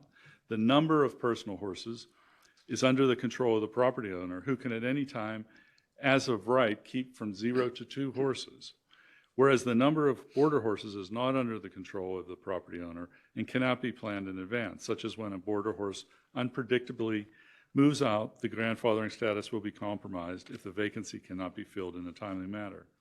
If, for example, we had decided to keep just 1 boarder, it does not mean that we lost the right to also keep 2 personal horses. But if we had decided to keep 2 personal horses, we would have lost the non-conformity status of keeping the 1 boarder. Therefore, if a grandfathering status is to be maintained, these 2 horse categories have to be separate, as they're governed by a distinct set of rules. This is also clarified by the provision itself, which states, excluding horses owned and boarded by the property owner. Here today, we're requesting the verification of our single boarder's grandfathering status. For this purpose, we needed to prove maintenance of Gizmo on our property, as well as remuneration. First, we showed that Gizmo is not our personal horse, and he has been maintained on our property. In the packet that we refer to, you can find his owner certificate, which I have here, showing he is not our personal horse. It was our daughter's since 2005, as well as Vet Bills Exhibit 4, in addition to his continuous maintenance on our property, which is shown by dated photos, and that's also in your packet. So if you want to see these things, I could hand them out, but I hope you'll just believe me that we have shown that this horse has been on our property. It's not our horse. These data have been accepted by the zoning staff already as they prepared their determination based on them, so they agree as well. More specifically, on page 3 of the determination, which is Exhibit 8 in your packet, on July 21st, 2023, it indicates, per the veterinary service invoices for services rendered on November 4th, 2011, it is deemed that 2 horses were kept at 27223 South 88th Avenue in Monee, our property. Subsequent invoices for vet services rendered identify the same address. Further down on the same page, however, the zoning office erred as they failed to recognize that Gizmo is not our personal horse. Staff can only, and this is in quotes from that determination, staff can only determine that there have been 2 horses on the subject property since 2011, Gizmo and Rhett, or Gizmo and Emma, that's a 3rd horse, which shows confirmation to the requirement of Section 4A-2-6-7 of the June 10, 2011 zoning ordinance, keeping of personal horses. Nevertheless, we showed that Gizmo is not our personal horse based on his owner's certificate. The zoning staff accepted the fact that Gizmo has been maintained on our property. On the same page, the letter continues. Despite several requests made by staff to submit documentation showing horse boarding occurring on the property, no evidence has been submitted. Staff therefore cannot determine a horse boarding use was established between June 10th, 2011 and September 30th, 2012. Sorry, when horse boarding for remuneration was permitted in addition to the keeping of personal horses. This statement implies that in order to justify Gizmo's grandfathering status, proof of remuneration was further needed. Our arguments regarding remuneration are as follows. So we've established that he's been on the property, he's not our horse. Horse owners would attest that in any barn, a horse that does not belong to the property owner is by definition a boarder horse. This is why we provided Gizmo's owner certificate, because this is obvious to every horse owner. Why obvious? Because there is significant liability and expense associated with these animals to allow them to be kept for free as a favor to anyone, including family members, relatives, friends, or neighbors. Therefore, the word boarder directly implicates a business deal, and there are several deals commonly accepted and used in boarding facilities. You can pay by check, you can pay by cash.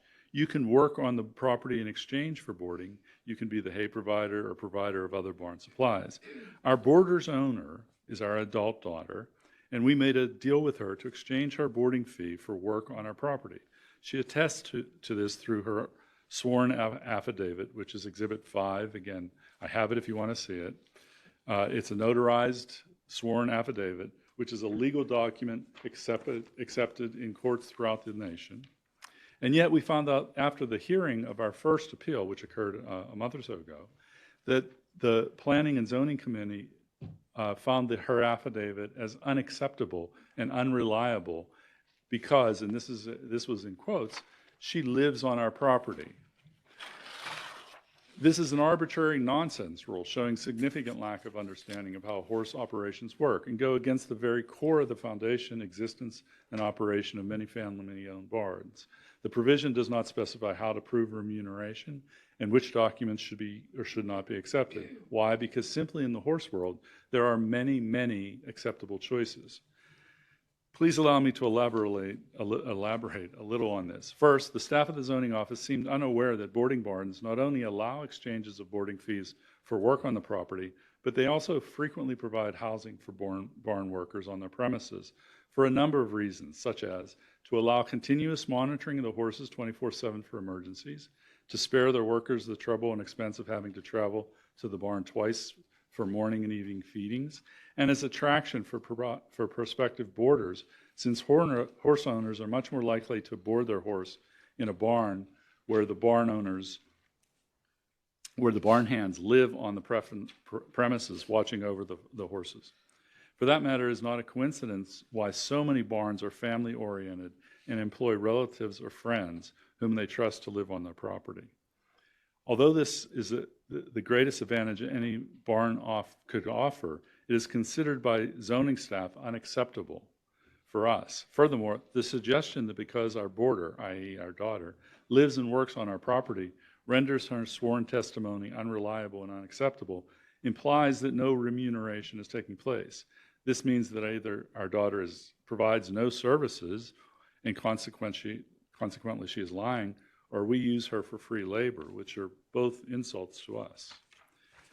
Whereas the reality is remuneration has been taking place through her work in exchange for boarding fees. And as a matter of fact, we're often indebted to her for the numerous times she has taken care of our property during our absence. Sometimes we both are gone, placing her personal job duties and responsibilities on the back burner.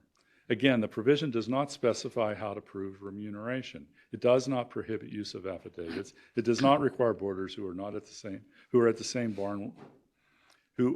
the same time barn workers to reside outside the boarding premises, and it does not prohibit the employment of family members, friends, or relatives, all of which are common and desirable practices to so many small 2.5 acre zone E2 small family-owned barns. Such barns are most likely to be operated through this small 2.5 acre zone E2 provision. The provision E responds to these small barns in order to provide some relief to the burden of horse ownership expenses by allowing them to keep a couple boarders in addition to their personal horse. And this is common. We have boarded horses over the years on many facilities, and almost all of them have somebody living there. Frequently, it's a relative. Mr. Popko, I'm going to stop you. I think I have a clear understanding of what's happening here. It's a long flight to Athens, I agree. Yeah, I think we've heard enough on that, and if I'm wrong. Could I just add go ahead. A couple of important points. This doesn't even seem like a gray issue. This is so clear cut to me after hearing all these other things these last few hours. Secondly, our daughter has, there seems to be an issue. It's our daughter. Our daughter has a biological, a BS degree in equine science from Colorado State University. She has been around horses since she was 6. She's owned a horse since she was 12. So the suggestion that she's not providing services that we need to reimburse her for is ridiculous. It's almost impossible to find somebody to come out, and you can see this in all the barn facilities, to get people to work. Our situation would be we'd only need them to work a couple hours a day, especially when we are traveling. and frequently we have to travel together. You couldn't ask for somebody that knows more about horses or is more expert than somebody who has not only been around horses all her life, but she has an undergraduate degree from the top equine school in the country. She lives in our house and takes care of our horses. What is the problem? I mean, I understand the argument for sure. Go ahead, yeah. I've talked to your wife quite a bit about this, and why don't you guys just want to apply for a variance? That would solve the whole problem. That's been suggested to us many times, but we don't need a variance. You get a variance if you want to change the ordinance. The ordinance allows us to keep 3 horses. If you get stopped for going 50 miles an hour in a 55-mile-an-hour zone, do you try to change the speed limit, or do you try to say, I wasn't going over the speed limit? So we're simply saying, when we moved in, we were allowed to have 2 horses and up to 3 border horses. We had 1 border horse that we've maintained on our property, documented in our very large packet throughout these years. So he remains there. It's we're continuing it. And it just seems obvious to me. So there's no need for a variance. We have any other questions? Sorry, we have a motion and a second. Are you guys prepared to vote on this? Or is there anybody here anybody else here that wanted to speak on this? Okay, go ahead and ask that. How many horses do you currently have? On our property? 2. 1 is a border and 1 is our own horse. But we have a 3rd horse that we board that we would like to bring as our own personal horse. So we want to have 2 personal horses along with the border. We could have 0 horses and 1 border. We could have 1 horse and 1 border. We could have 2 horses and 1 border. Because when we moved in, we only had 1 border. If we had moved in, we could have had 5 horses when we moved in. And as long as we kept them there, we could have kept them there. So we're just asking for, considering everything that's going on.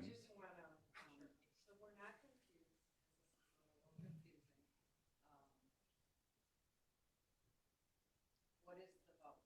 So we are voting to overturn the decision of the Planning and Zoning Commission, and are you approving the appeal?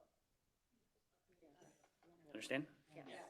One more question, Member Coleman. So I heard you say like you barter, so your proof or your payment to your daughter is allowing her horse, Gizmo, to be boarded at your house. That's correct. And that's what the affidavit says. That's correct. Good? Okay, please call the roll. Oh, I don't. I'll make a motion that we overturn the planning and zoning recommendation and that we approve the appeal. And a second, Dean Schlotman. Thank you.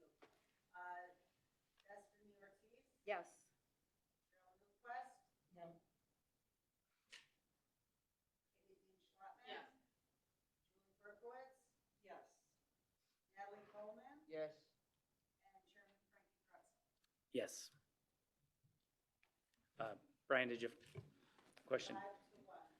I just want to make sure that this committee knows for the county board meeting coming up this Thursday that it will require 17 votes to overturn that PZC decision.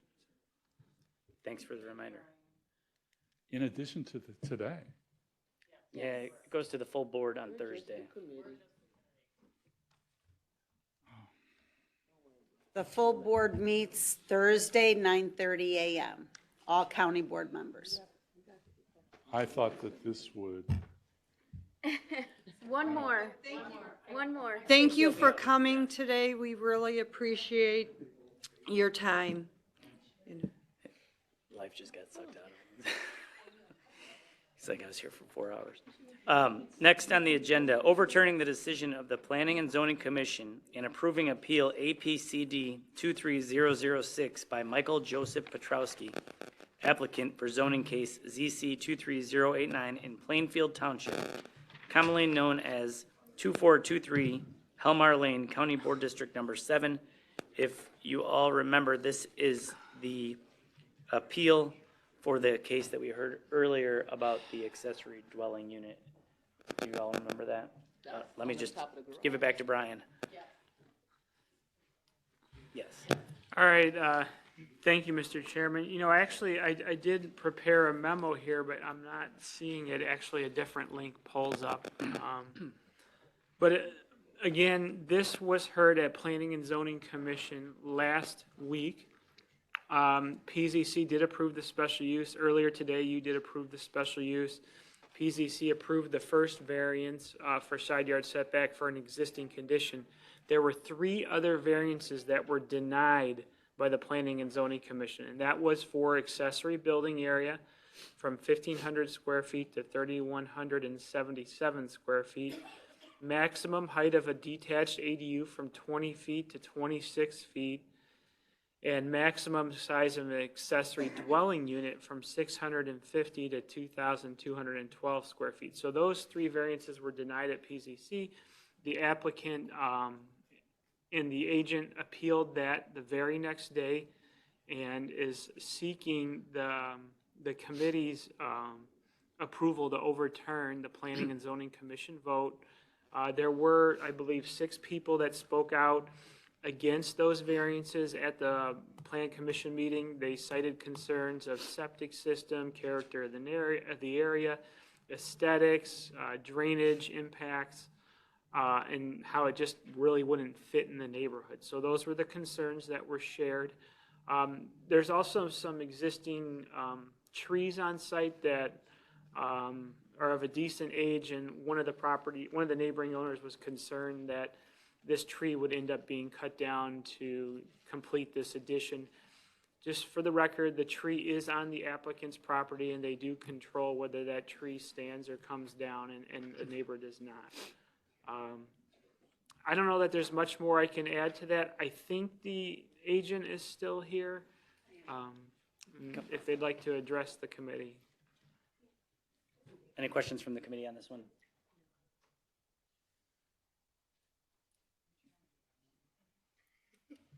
This, we asked the question if. Hi, I'm Marcy Cosgrove again. And this is Dan. He is actually the builder. So he's here for like the safety reasons and the reasons why we have to have it where we have it and the height of it. So, I mean, what questions do you guys have for me? First of all, thanks for hanging out. No problem. You guys got a tough job here. So this was the, we asked. We if- can't build it in our backyard. They We're have the going to build on septic field top of our behind the garage, house. which is not taking up much more space, but the 660 square feet behind it. And then we're just building directly on top of our garage. Our dwelling is really not going to be over 2,000 square feet because majority of our, on top of the garage is going to be an open top deck. And on top of that deck, we wanted to have a partial rooftop just for privacy for the neighbors and for ourselves. But really, none of the neighbors will be able to see it except the neighbors directly across the street from us who did come to the meeting to approve it. And the neighbors directly behind us where the addition will be built approved it as well. We went knocking on doors and asking neighbors. So we took care of all of that. Those are really the only people who are going to see the actual dwelling because it's set so far back in the driveway that it's really not noticeable until you walk onto the property.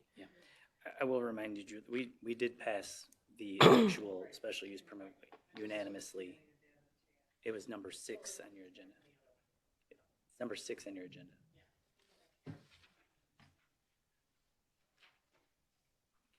Any questions? Does anyone have any questions for us? Are you ready to vote, Julie? You ready? Okay, please. There's 3 variances that were not approved. So we have to make 3 motions for each variance. Okay. Okay? So the first is V 23-145, variance for maximum accessory building area from 1,500 square feet to 3,177 square feet. Second, Ortiz. Okay. Destiny Ortiz? Yes. Sherry Newquist? Yes. Katie Dean Schlotman? Yes. Julie Berkowitz? Yes. Natalie Coleman, Yes. and Frankie Pretzel. Yes. Okay. The second is a variance V 23-144 for the height of the building. Variance for maximum height of the ADU from 20 feet to 26 feet. And we're overturning the decision of Planning and Zoning Commission and approving the appeal. So move Ortiz. Previous row. All in favor? Aye. Any opposed? The third variance, V 23-129, variance for maximum size of accessory dwelling unit from 650 square feet to 2,212 square feet. Move Ortiz. Second Coleman. Second Newquist. All in favor? Aye. Any opposed? Okay, all three carry. So, Okay. well done. And this will be brought before County Board Thursday, the 16th at 9:30. Brian, does this also require, is it 17 votes? Okay. How many do I have so far? You're starting at 0. Hopefully everybody's. So I'm starting from scratch again. Okay. Yeah. Okay, so we'll find out this 16th. Okay. Okay, thank you, Dawn. You've been so helpful. I appreciate it. Thank you, Board. Thank for you. your Good time. luck to you. Number 3, authorizing extension of special use permit for zoning case ZC 21035. Chanamacoco LLC, owner of record. Carrie Williams, Greenberg Farrow, and Justin Hart, Borrego Solar System, Inc., agents, requesting a first extension of the special use permit for PIN 2222143000030000, Washington Township, commonly known as vacant property on East Indiana Avenue, Beecher, Illinois, County Board District. That's number 2. Looking for a motion and a second. Second Ortiz. Okay, and Brian, for the next, this one, and then 1, 2, 3 after that, it's very similar. Do you want to explain what we're voting on here? The Will County zoning ordinance has a provision that says special use permits have a valid period of up to 2 years. And within that 2-year period, you need to obtain a building permit, a site development permit, and begin construction activity. Or depending on, there may be a situation by just granting the special use, now it's compliant. But with this situation, these were approved almost 2 years ago, for some of them 2 years ago. The next 4, every application was timely, meaning it was submitted before the special use permit expired or is close to expiring. And they are in various states of, in the approval process. All of them state that they're trying to obtain their site development permit from the county. So if we were able to get a site development permit issued and construction was started, then the special use would be valid. The zoning ordinance does have a provision which was changed mainly for solar farms because there's lots of moving parts with solar farms of requiring different approvals of outside agencies, that they added additional continuance or valid periods of 180 days extension period. So originally you could ask for 2, and then they moved it to 4. So essentially a solar farm could be approved by this board, and then 2 years later they could request 4 additional extensions to get it another 2 years if approved by this board, if they didn't start construction. So here we are with the next 4. They haven't begun construction of the project yet, and they are all 4 are asking for an extension, the first extension of 6 months or 180 days. That will take them through part of the spring next year, and they're hopeful that they'll be able to start their projects by then. All of these sites were approved prior to the current state law that's in place. And they do include multiple conditions that the county had placed on them to pretty much fall in line with what the state regulations were, but at the time, the zoning ordinance and this, the state law didn't spell out all of those things, and we accomplished that through conditions. So all of the conditions remain for each of the special use permits, and they're still in place, and they have to comply with those. Thank you. Do we have any questions from committee members? Are you guys here for this one? You want to come up? Yeah, go ahead. I was just wondering, so this is, there you are, Brian. So this is, for these solar facilities were requested prior to the changes at the state. So they follow the old thing. Correct. And they can come back for a special use permit. I'm sorry I haven't asked this before. The new ones that are coming forward under this new state law, they still have to come back for a special use permit extension if they're not built within the certain time period? We haven't hit that yet. Well, we haven't crossed that bridge yet, but presumably, yes, but I Yes? guess we don't have an answer to that, so. Do you know, Matt?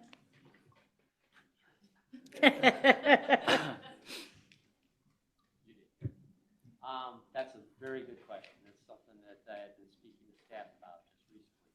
And so, my gut instinct is, like I said, I read that statute a few times.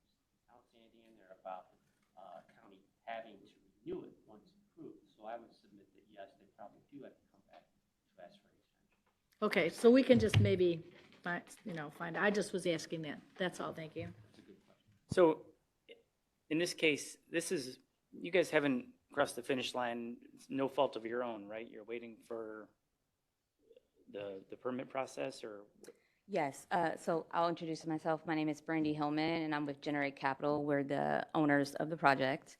We do have a building permit that's been reviewed right now, and we've made it through 2 iterations of the comments, so we're addressing those. So assuming that we're able to get our permit, we anticipate being able to start construction in December for all 3 of these sites. Okay, thank you. Do you have any questions from the committee on this? Julie? I do. Do you own the property? We don't own, we own the project. We're leasing the land. Okay, and so I'd like to just ask, I asked the other projects, do you recycle your solar panels? And So- where would that occur? Yes, we have a entity that we partner with that's based out of Arizona. They're called We Recycle. But honestly, in terms of the recycling that we've done with them to date is if when we're constructing a project, if we've broken those modules and we can't use them, then we'll recycle them. But the useful life of these assets are 30 years. So in all honesty, we haven't come up, we don't have any sites where we've had to decommission and then repurpose the modules. So our recycling to date has just been for broken and damaged modules. Okay. And what is the name of that company? We Recycle, they're based out of Tucson, Arizona. Okay, so you're actively doing that now with your other Yes, project? yeah. We've had a few projects. We have, most of our solar facilities are in New York, and so we've used this company several times. Okay, thank you. You're welcome. Member Newquist? Question for staff. So because these were all done before the current siting legislation, we are under no obligation to extend these permits, correct? It is a request to extend the permit that if this board chose not to approve, then they'd have to come back and apply for a special use permit again under the current regulations that are in place. Chair Ogalla? Yeah, so for me, one of the differences is whatever we had in our ordinance that we asked them to follow, they have to follow. The state does not have all of that in their mandate. There's a difference there. So they were approved for their special use permit with the old ordinance that we had in place. That's negated now, right, because of the mandate. So if they're denied, then they can apply again. I don't know what the time frame is for them to apply again, and then they would fall underneath the new law. So that's something to consider when you're voting. Thank you, Chair Ogala. Okay, I think we're ready to vote on this. Destiny Ortiz, Yes. Sharon Nicholas, Gonna be a no. Haley Hughes Schlotman. No. Julie Berkowitz. No. Natalie Coleman. Yes. And Chairman Frankie Creswell. Yes. It is denied 3-2. Go to, county board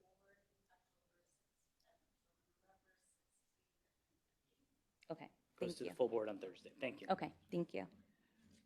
And well, we have three more here. So number 4, authorizing extension of special use permit for zoning case ZC 21037. Shannon Makoko, LLC, owner of record, Kerry Williams, Greenberg Farrow, and Justin Hart, Borrego Solar System, Inc., agents, requesting a first extension of special use permit for PIN number 2222-231000010000, Washington Township, commonly known as vacant property on East Indiana Avenue, Beecher, Illinois, County Board District Number 1. I need a motion and a second. Motion Ortiz. And this is previous roll. Okay. All in favor of the previous roll? Aye. Any opposed? Okay, so again, 3-3. Authorizing extension of special use permit for zoning case ZC 21036, Goodnow Road, West Solar 1 LLC, owner of record, Kerry Williams and Greenberg Farrow, agent, and Justin Hart, Borrego Solar System, Inc., agent, requesting a first extension of special use permit for PIN number 2315344000020000, Crete Township, commonly known as vacant property on Goodnow Road, Beecher, County Board District Number 1. I need a motion and a second. Motion Ortiz. Previous. Second. All in favor of the previous roll? Aye. Any opposed? Okay, so again, that'll be 3-3. And then, last one here, authorizing extension of special use permit for zoning case ZC 21038, Manhattan Farm LLC, owner of record. Oh, I'm so sorry, yeah. Yep. Which one is this? The last one that we? Sorry about that. Hi there, my name is Tom Ryan. I'm the project developer for New Leaf Energy, formerly known as Borrego Solar, which you'll see on most of these permits. So I'm here with Bobby too, he's our engineer. So we are actually the company that went through the whole permitting, the special use permit, back in 2019 for actually all 4 of these projects. Unfortunately, we couldn't do anything with it back in 2019 because the Future Energy and Jobs Act ran out of the capacity that they had to do the incentives for solar. So unfortunately, our special use permit ran out then. So then we had to come back in 2021 to get a second permit, which we did when the Climate and Equitable Jobs Act came out. So we've been working on this project now since all 4 of these projects since 2019.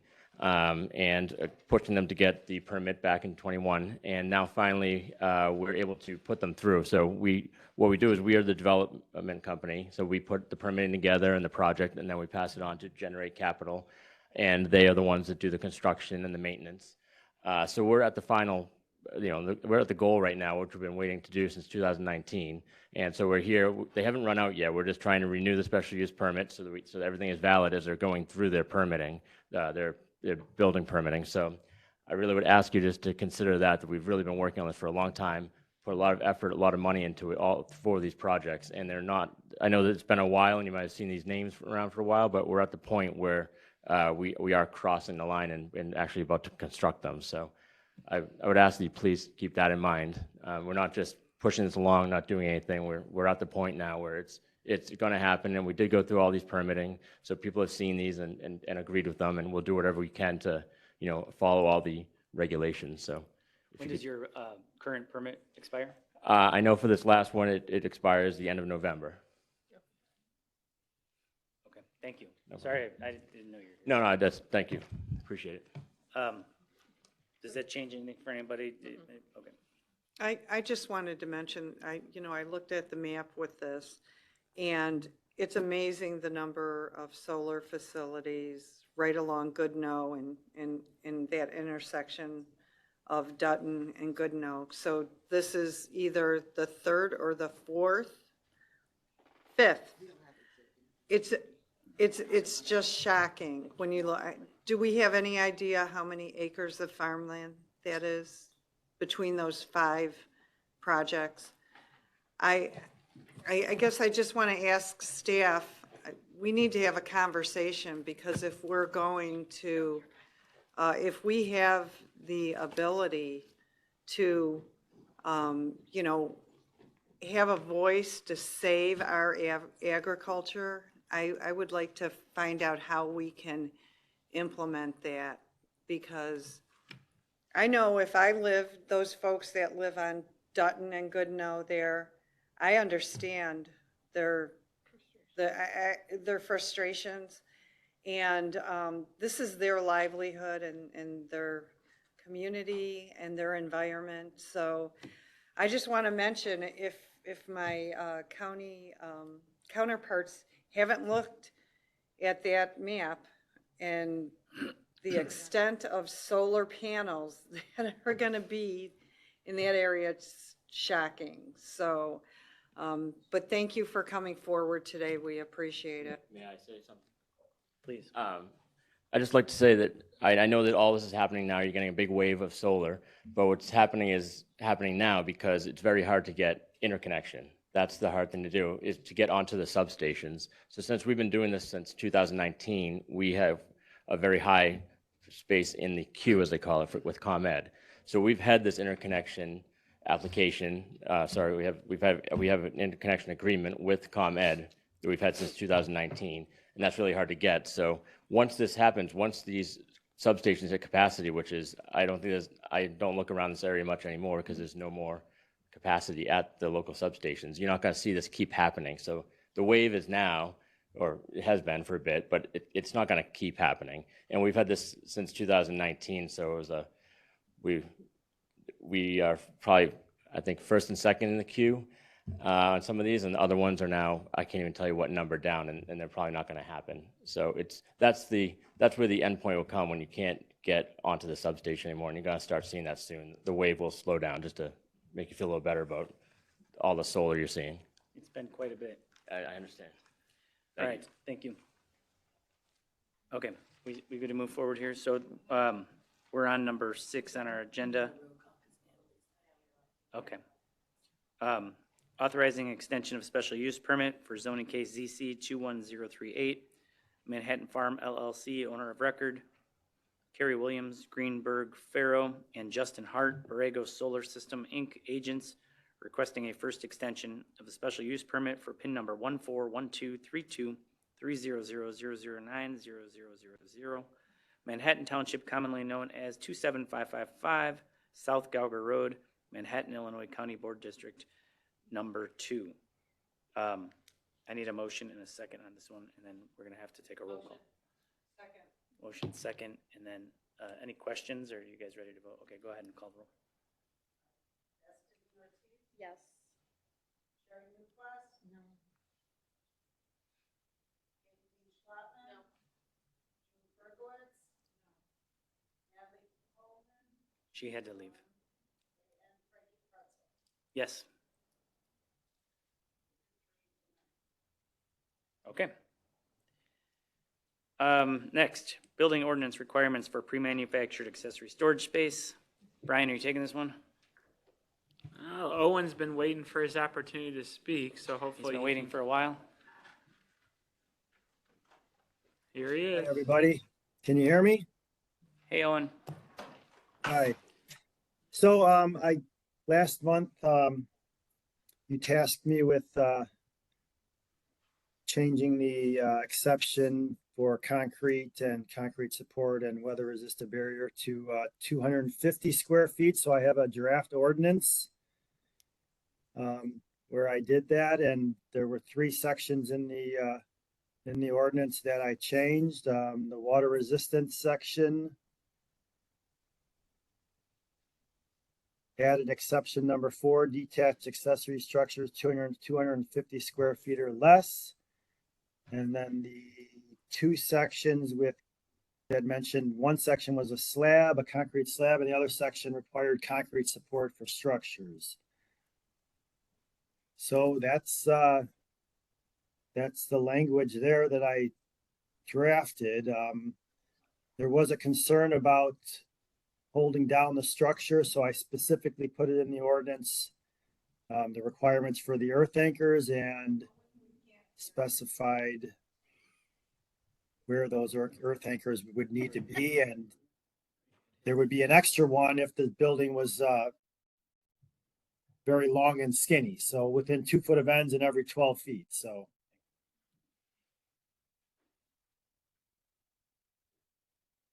I don't know if you had a chance to look at the synopsis I put together with the 3 exceptions.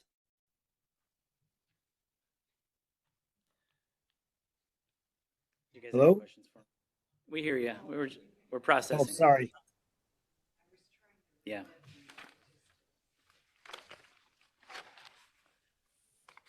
Give us a second, Owen. Sorry, we're catching up.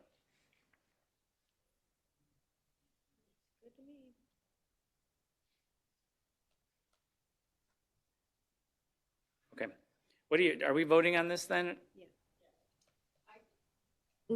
What I want to mention to staff, I think I remember with the conversation when this was brought forward before it went to you, Owen, was I didn't feel that it was necessary to require the wrapping, the water resistance on the structure. I mean, a lot of people are not, they're not living in these structures. I think that's a little expensive for the homeowner if they want their structure to be more comfortable. They probably would take the initiative to do that. So does this require that wrapping? And I guess, is that what you call it? Water resistance? Barrier? Yeah, so we previously had 200 square feet or less, didn't require, we were just using earth anchors and calling it a day.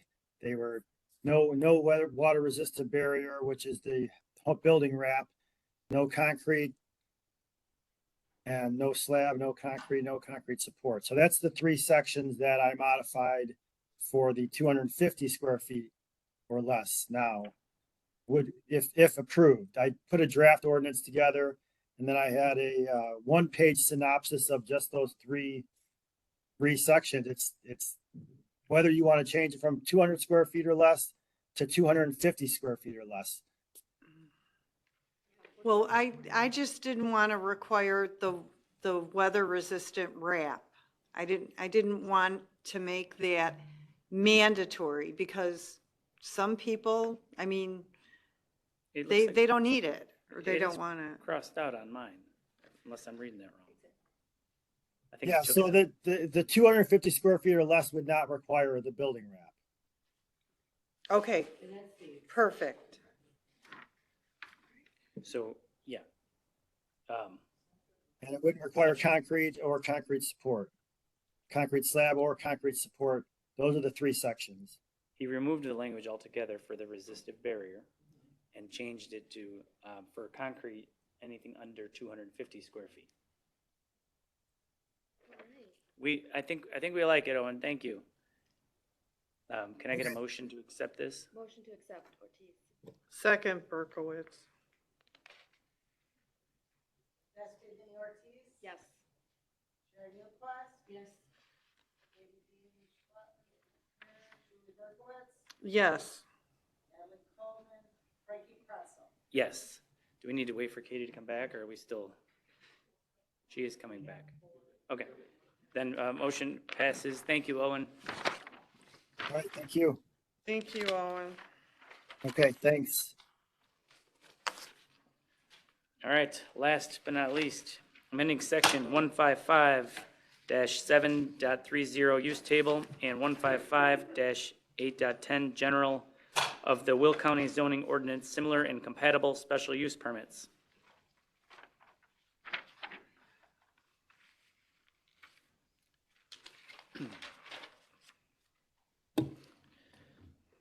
Do we need a motion and a second on this, or are you just going to present? Yes, I'll do a quick presentation because there might be some recommendations changing. Let's see here. Oops. Share. Oops, no.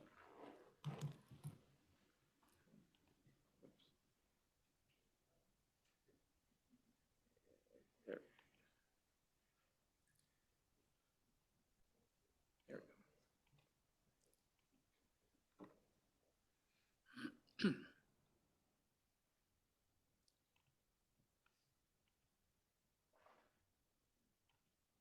There we go. There we go. Yay.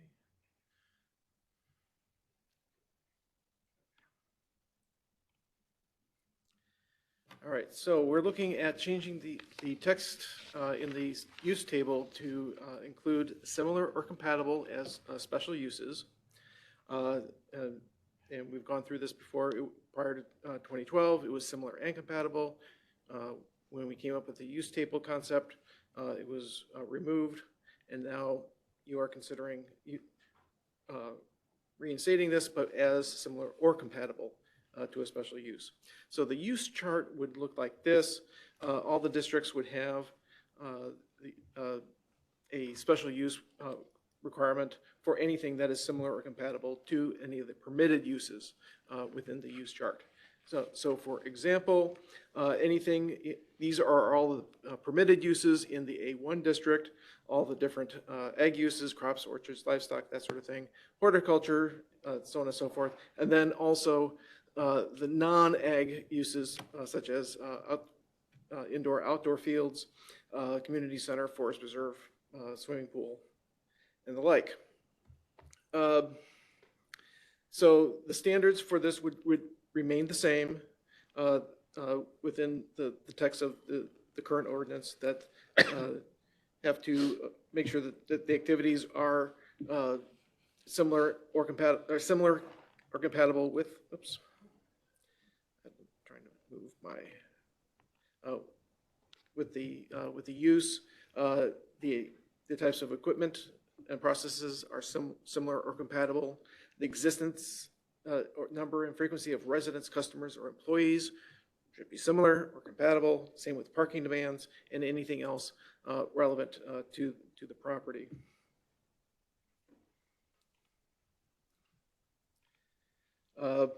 So when this went to public hearing, the Planning Commission suggested that the use should first be determined by the zoning administrator, and if unable to come up with a determination, then it should go to the Planning and Zoning Commission.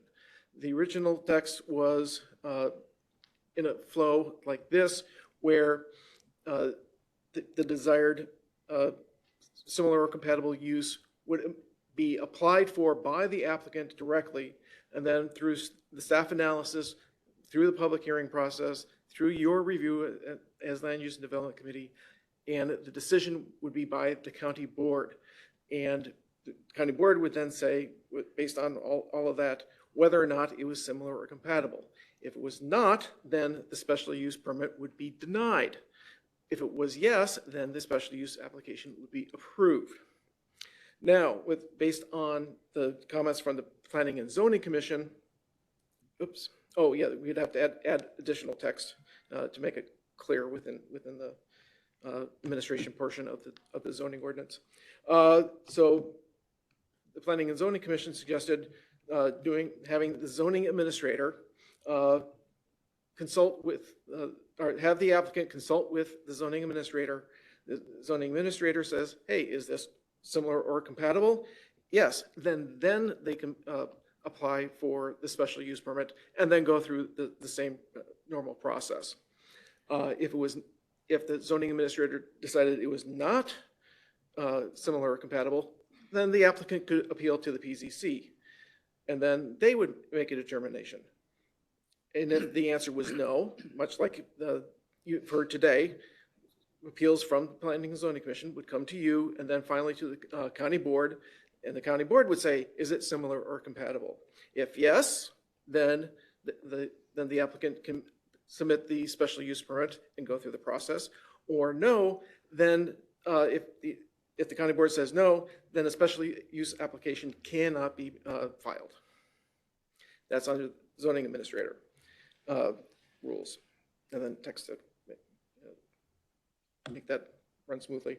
And then the other option is for the Planning and Zoning Commission to directly be consulted instead of the zoning administrator. So the applicant would then, basically it would be similar to an appeal where of a zoning administrator's determination, but there was no determination, it just goes directly to the Planning and Zoning Commission. And if they say yes, again, special use permit would be filed. If not, then again, they would be able to file the appeal to the county board. And then the text to make that process go smoothly within the normal text. So it would be to you, the current text is under this flow chart. So if you have any recommendations, now would be the time to make that motion. I have a question. Did the zoning administrator have any opinions on this, on which option he would like to go with? She? Sorry. I'm sorry? Did you have a personal preference on which option we should probably go with? Do you want us to go through you first? Do you think we should skip over you, go straight to PZC? What's the best thing? I mean, either way, there is a process forward. In terms of us looking through classifications, it might be more streamlined if that's what you're going for, to go through us and then just have them appeal. But if you'd prefer to have the Planning and Zoning Commission have a say because they're appointed, either way really is. I didn't hear that as an process option, to leave out PCC altogether. That was. No, it's, Planning and Zoning would still hear it through the special use process. It's really just a matter of, in terms of determining with the ordinance and regulations. Got it. Question? Go ahead. So I know it's late and my brain's kind of muddled right now. So I'm way off. I may be way off base here, but doesn't the board vote on all special use permits right now? Not temporaries, but special use permits. That is correct. So is this suggesting that the board would not vote on certain special use permits? No.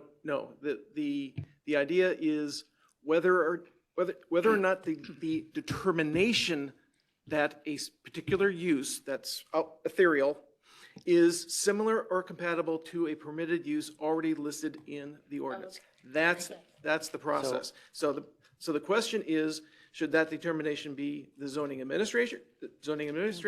Should it be with the Planning and Zoning Commission, or should it be through the county board at the end of the special use permit process?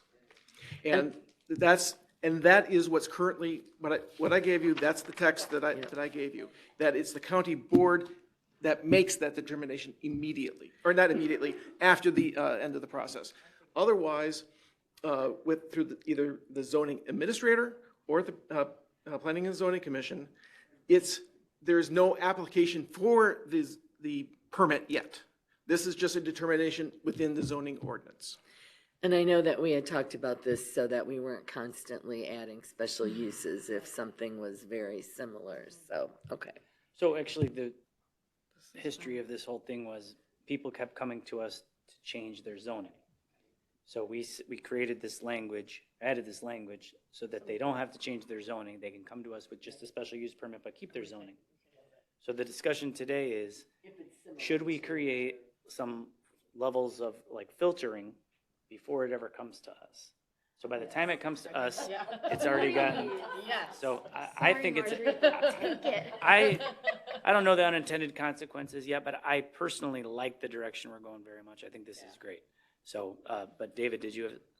Just real quick, so you know, from a historical perspective, years ago, it used to be similar and compatible. That was removed. Now you're considering similar or compatible. And when it was prior in the ordinance, the determination was initially made by the zoning administrator. That's, you know, historically, that's where it was years ago. And I don't mind that, but go ahead. Okay, so through this process, I was the only one that wanted the, I wanted to go through line by line. Nobody else wanted to do that, and I wanted similar and compatible. Well, similar or compatible it is, but I would like to motion that I would like the determination to be done through the zoning administrator. That's my personal opinion. So I'd like to make We have that a motion and a second. Ortiz, I guess we got to call a roll on that. Motion for decisions to go first to the zoning administrator. So this would be an amendment to the resolution currently, and then you'll have to revote on the revised version. Okay, so there'll be two. Yeah, well, I want everyone to be clear, so. Okay, I apologize. I meant to ask this before. Okay, so where you have the zoning administrator is not required to concur with a special use permit application. Right. That's just where she's got you're basically just saying that the zoning administrator makes her own, or their own determination. No, that is with the first version, where the zoning administrator does not come into play with the determination based on this flow chart. But the vote is for this is this flow chart, where it's the zoning administrator makes the determination, if not appealed to PZC, if not appealed to the county board. Yes. Okay. That's the one we like. So this red underline stuff doesn't apply. Correct. Yes. Got it. Clear? We ready to vote? Okay, you can go ahead. So the first vote is amending the sections 155-7.30 use table and 155-8.10 general D2 of the Will County zoning ordinance. And it will read similar or compatible. Okay. Destiny Ortiz. Yes. Sherry Newquist. Yes. Katie Dean Schlotman. Yes. Julie Berkowitz. Yes.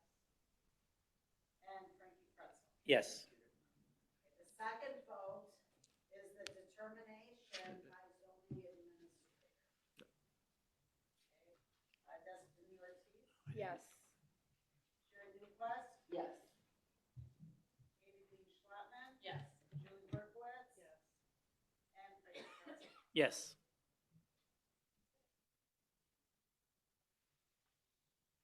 Just trying to get it on that screen. All right, there we go. Nope, I had it. All right. Now we have to vote again, right? That's good. Okay. All right. Well, thank you for all your work on that. That brings us to reports. I have nothing. Committee members, I hope you have nothing as well. Director DuBois. Okay. All right, so first, I can't even remember if we introduced Ashlyn last time, did we? We did. All right, good, perfect. Well, neither does Kelly, who's to the right of Ashlyn. And Kelly recently graduated from Michigan State University with a Bachelor's of Science in Environmental Studies and Sustainability. So she is a development analyst in the Development Services Division. Great school. Great school. Welcome to the team. These meetings are so fun. Anything else? Okay. Do we have any public comment? Getting ahead of ourselves here. Trust me, I've been waiting. And Matt's about to throw us executive session whopper. All right, I am looking for a motion to adjourn. It sounds like a second. Second Ortiz. All in favor? Aye. Any opposed? Thanks, everybody. Next meeting is scheduled for December 12th, by the way.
Well, there's the candle, there's two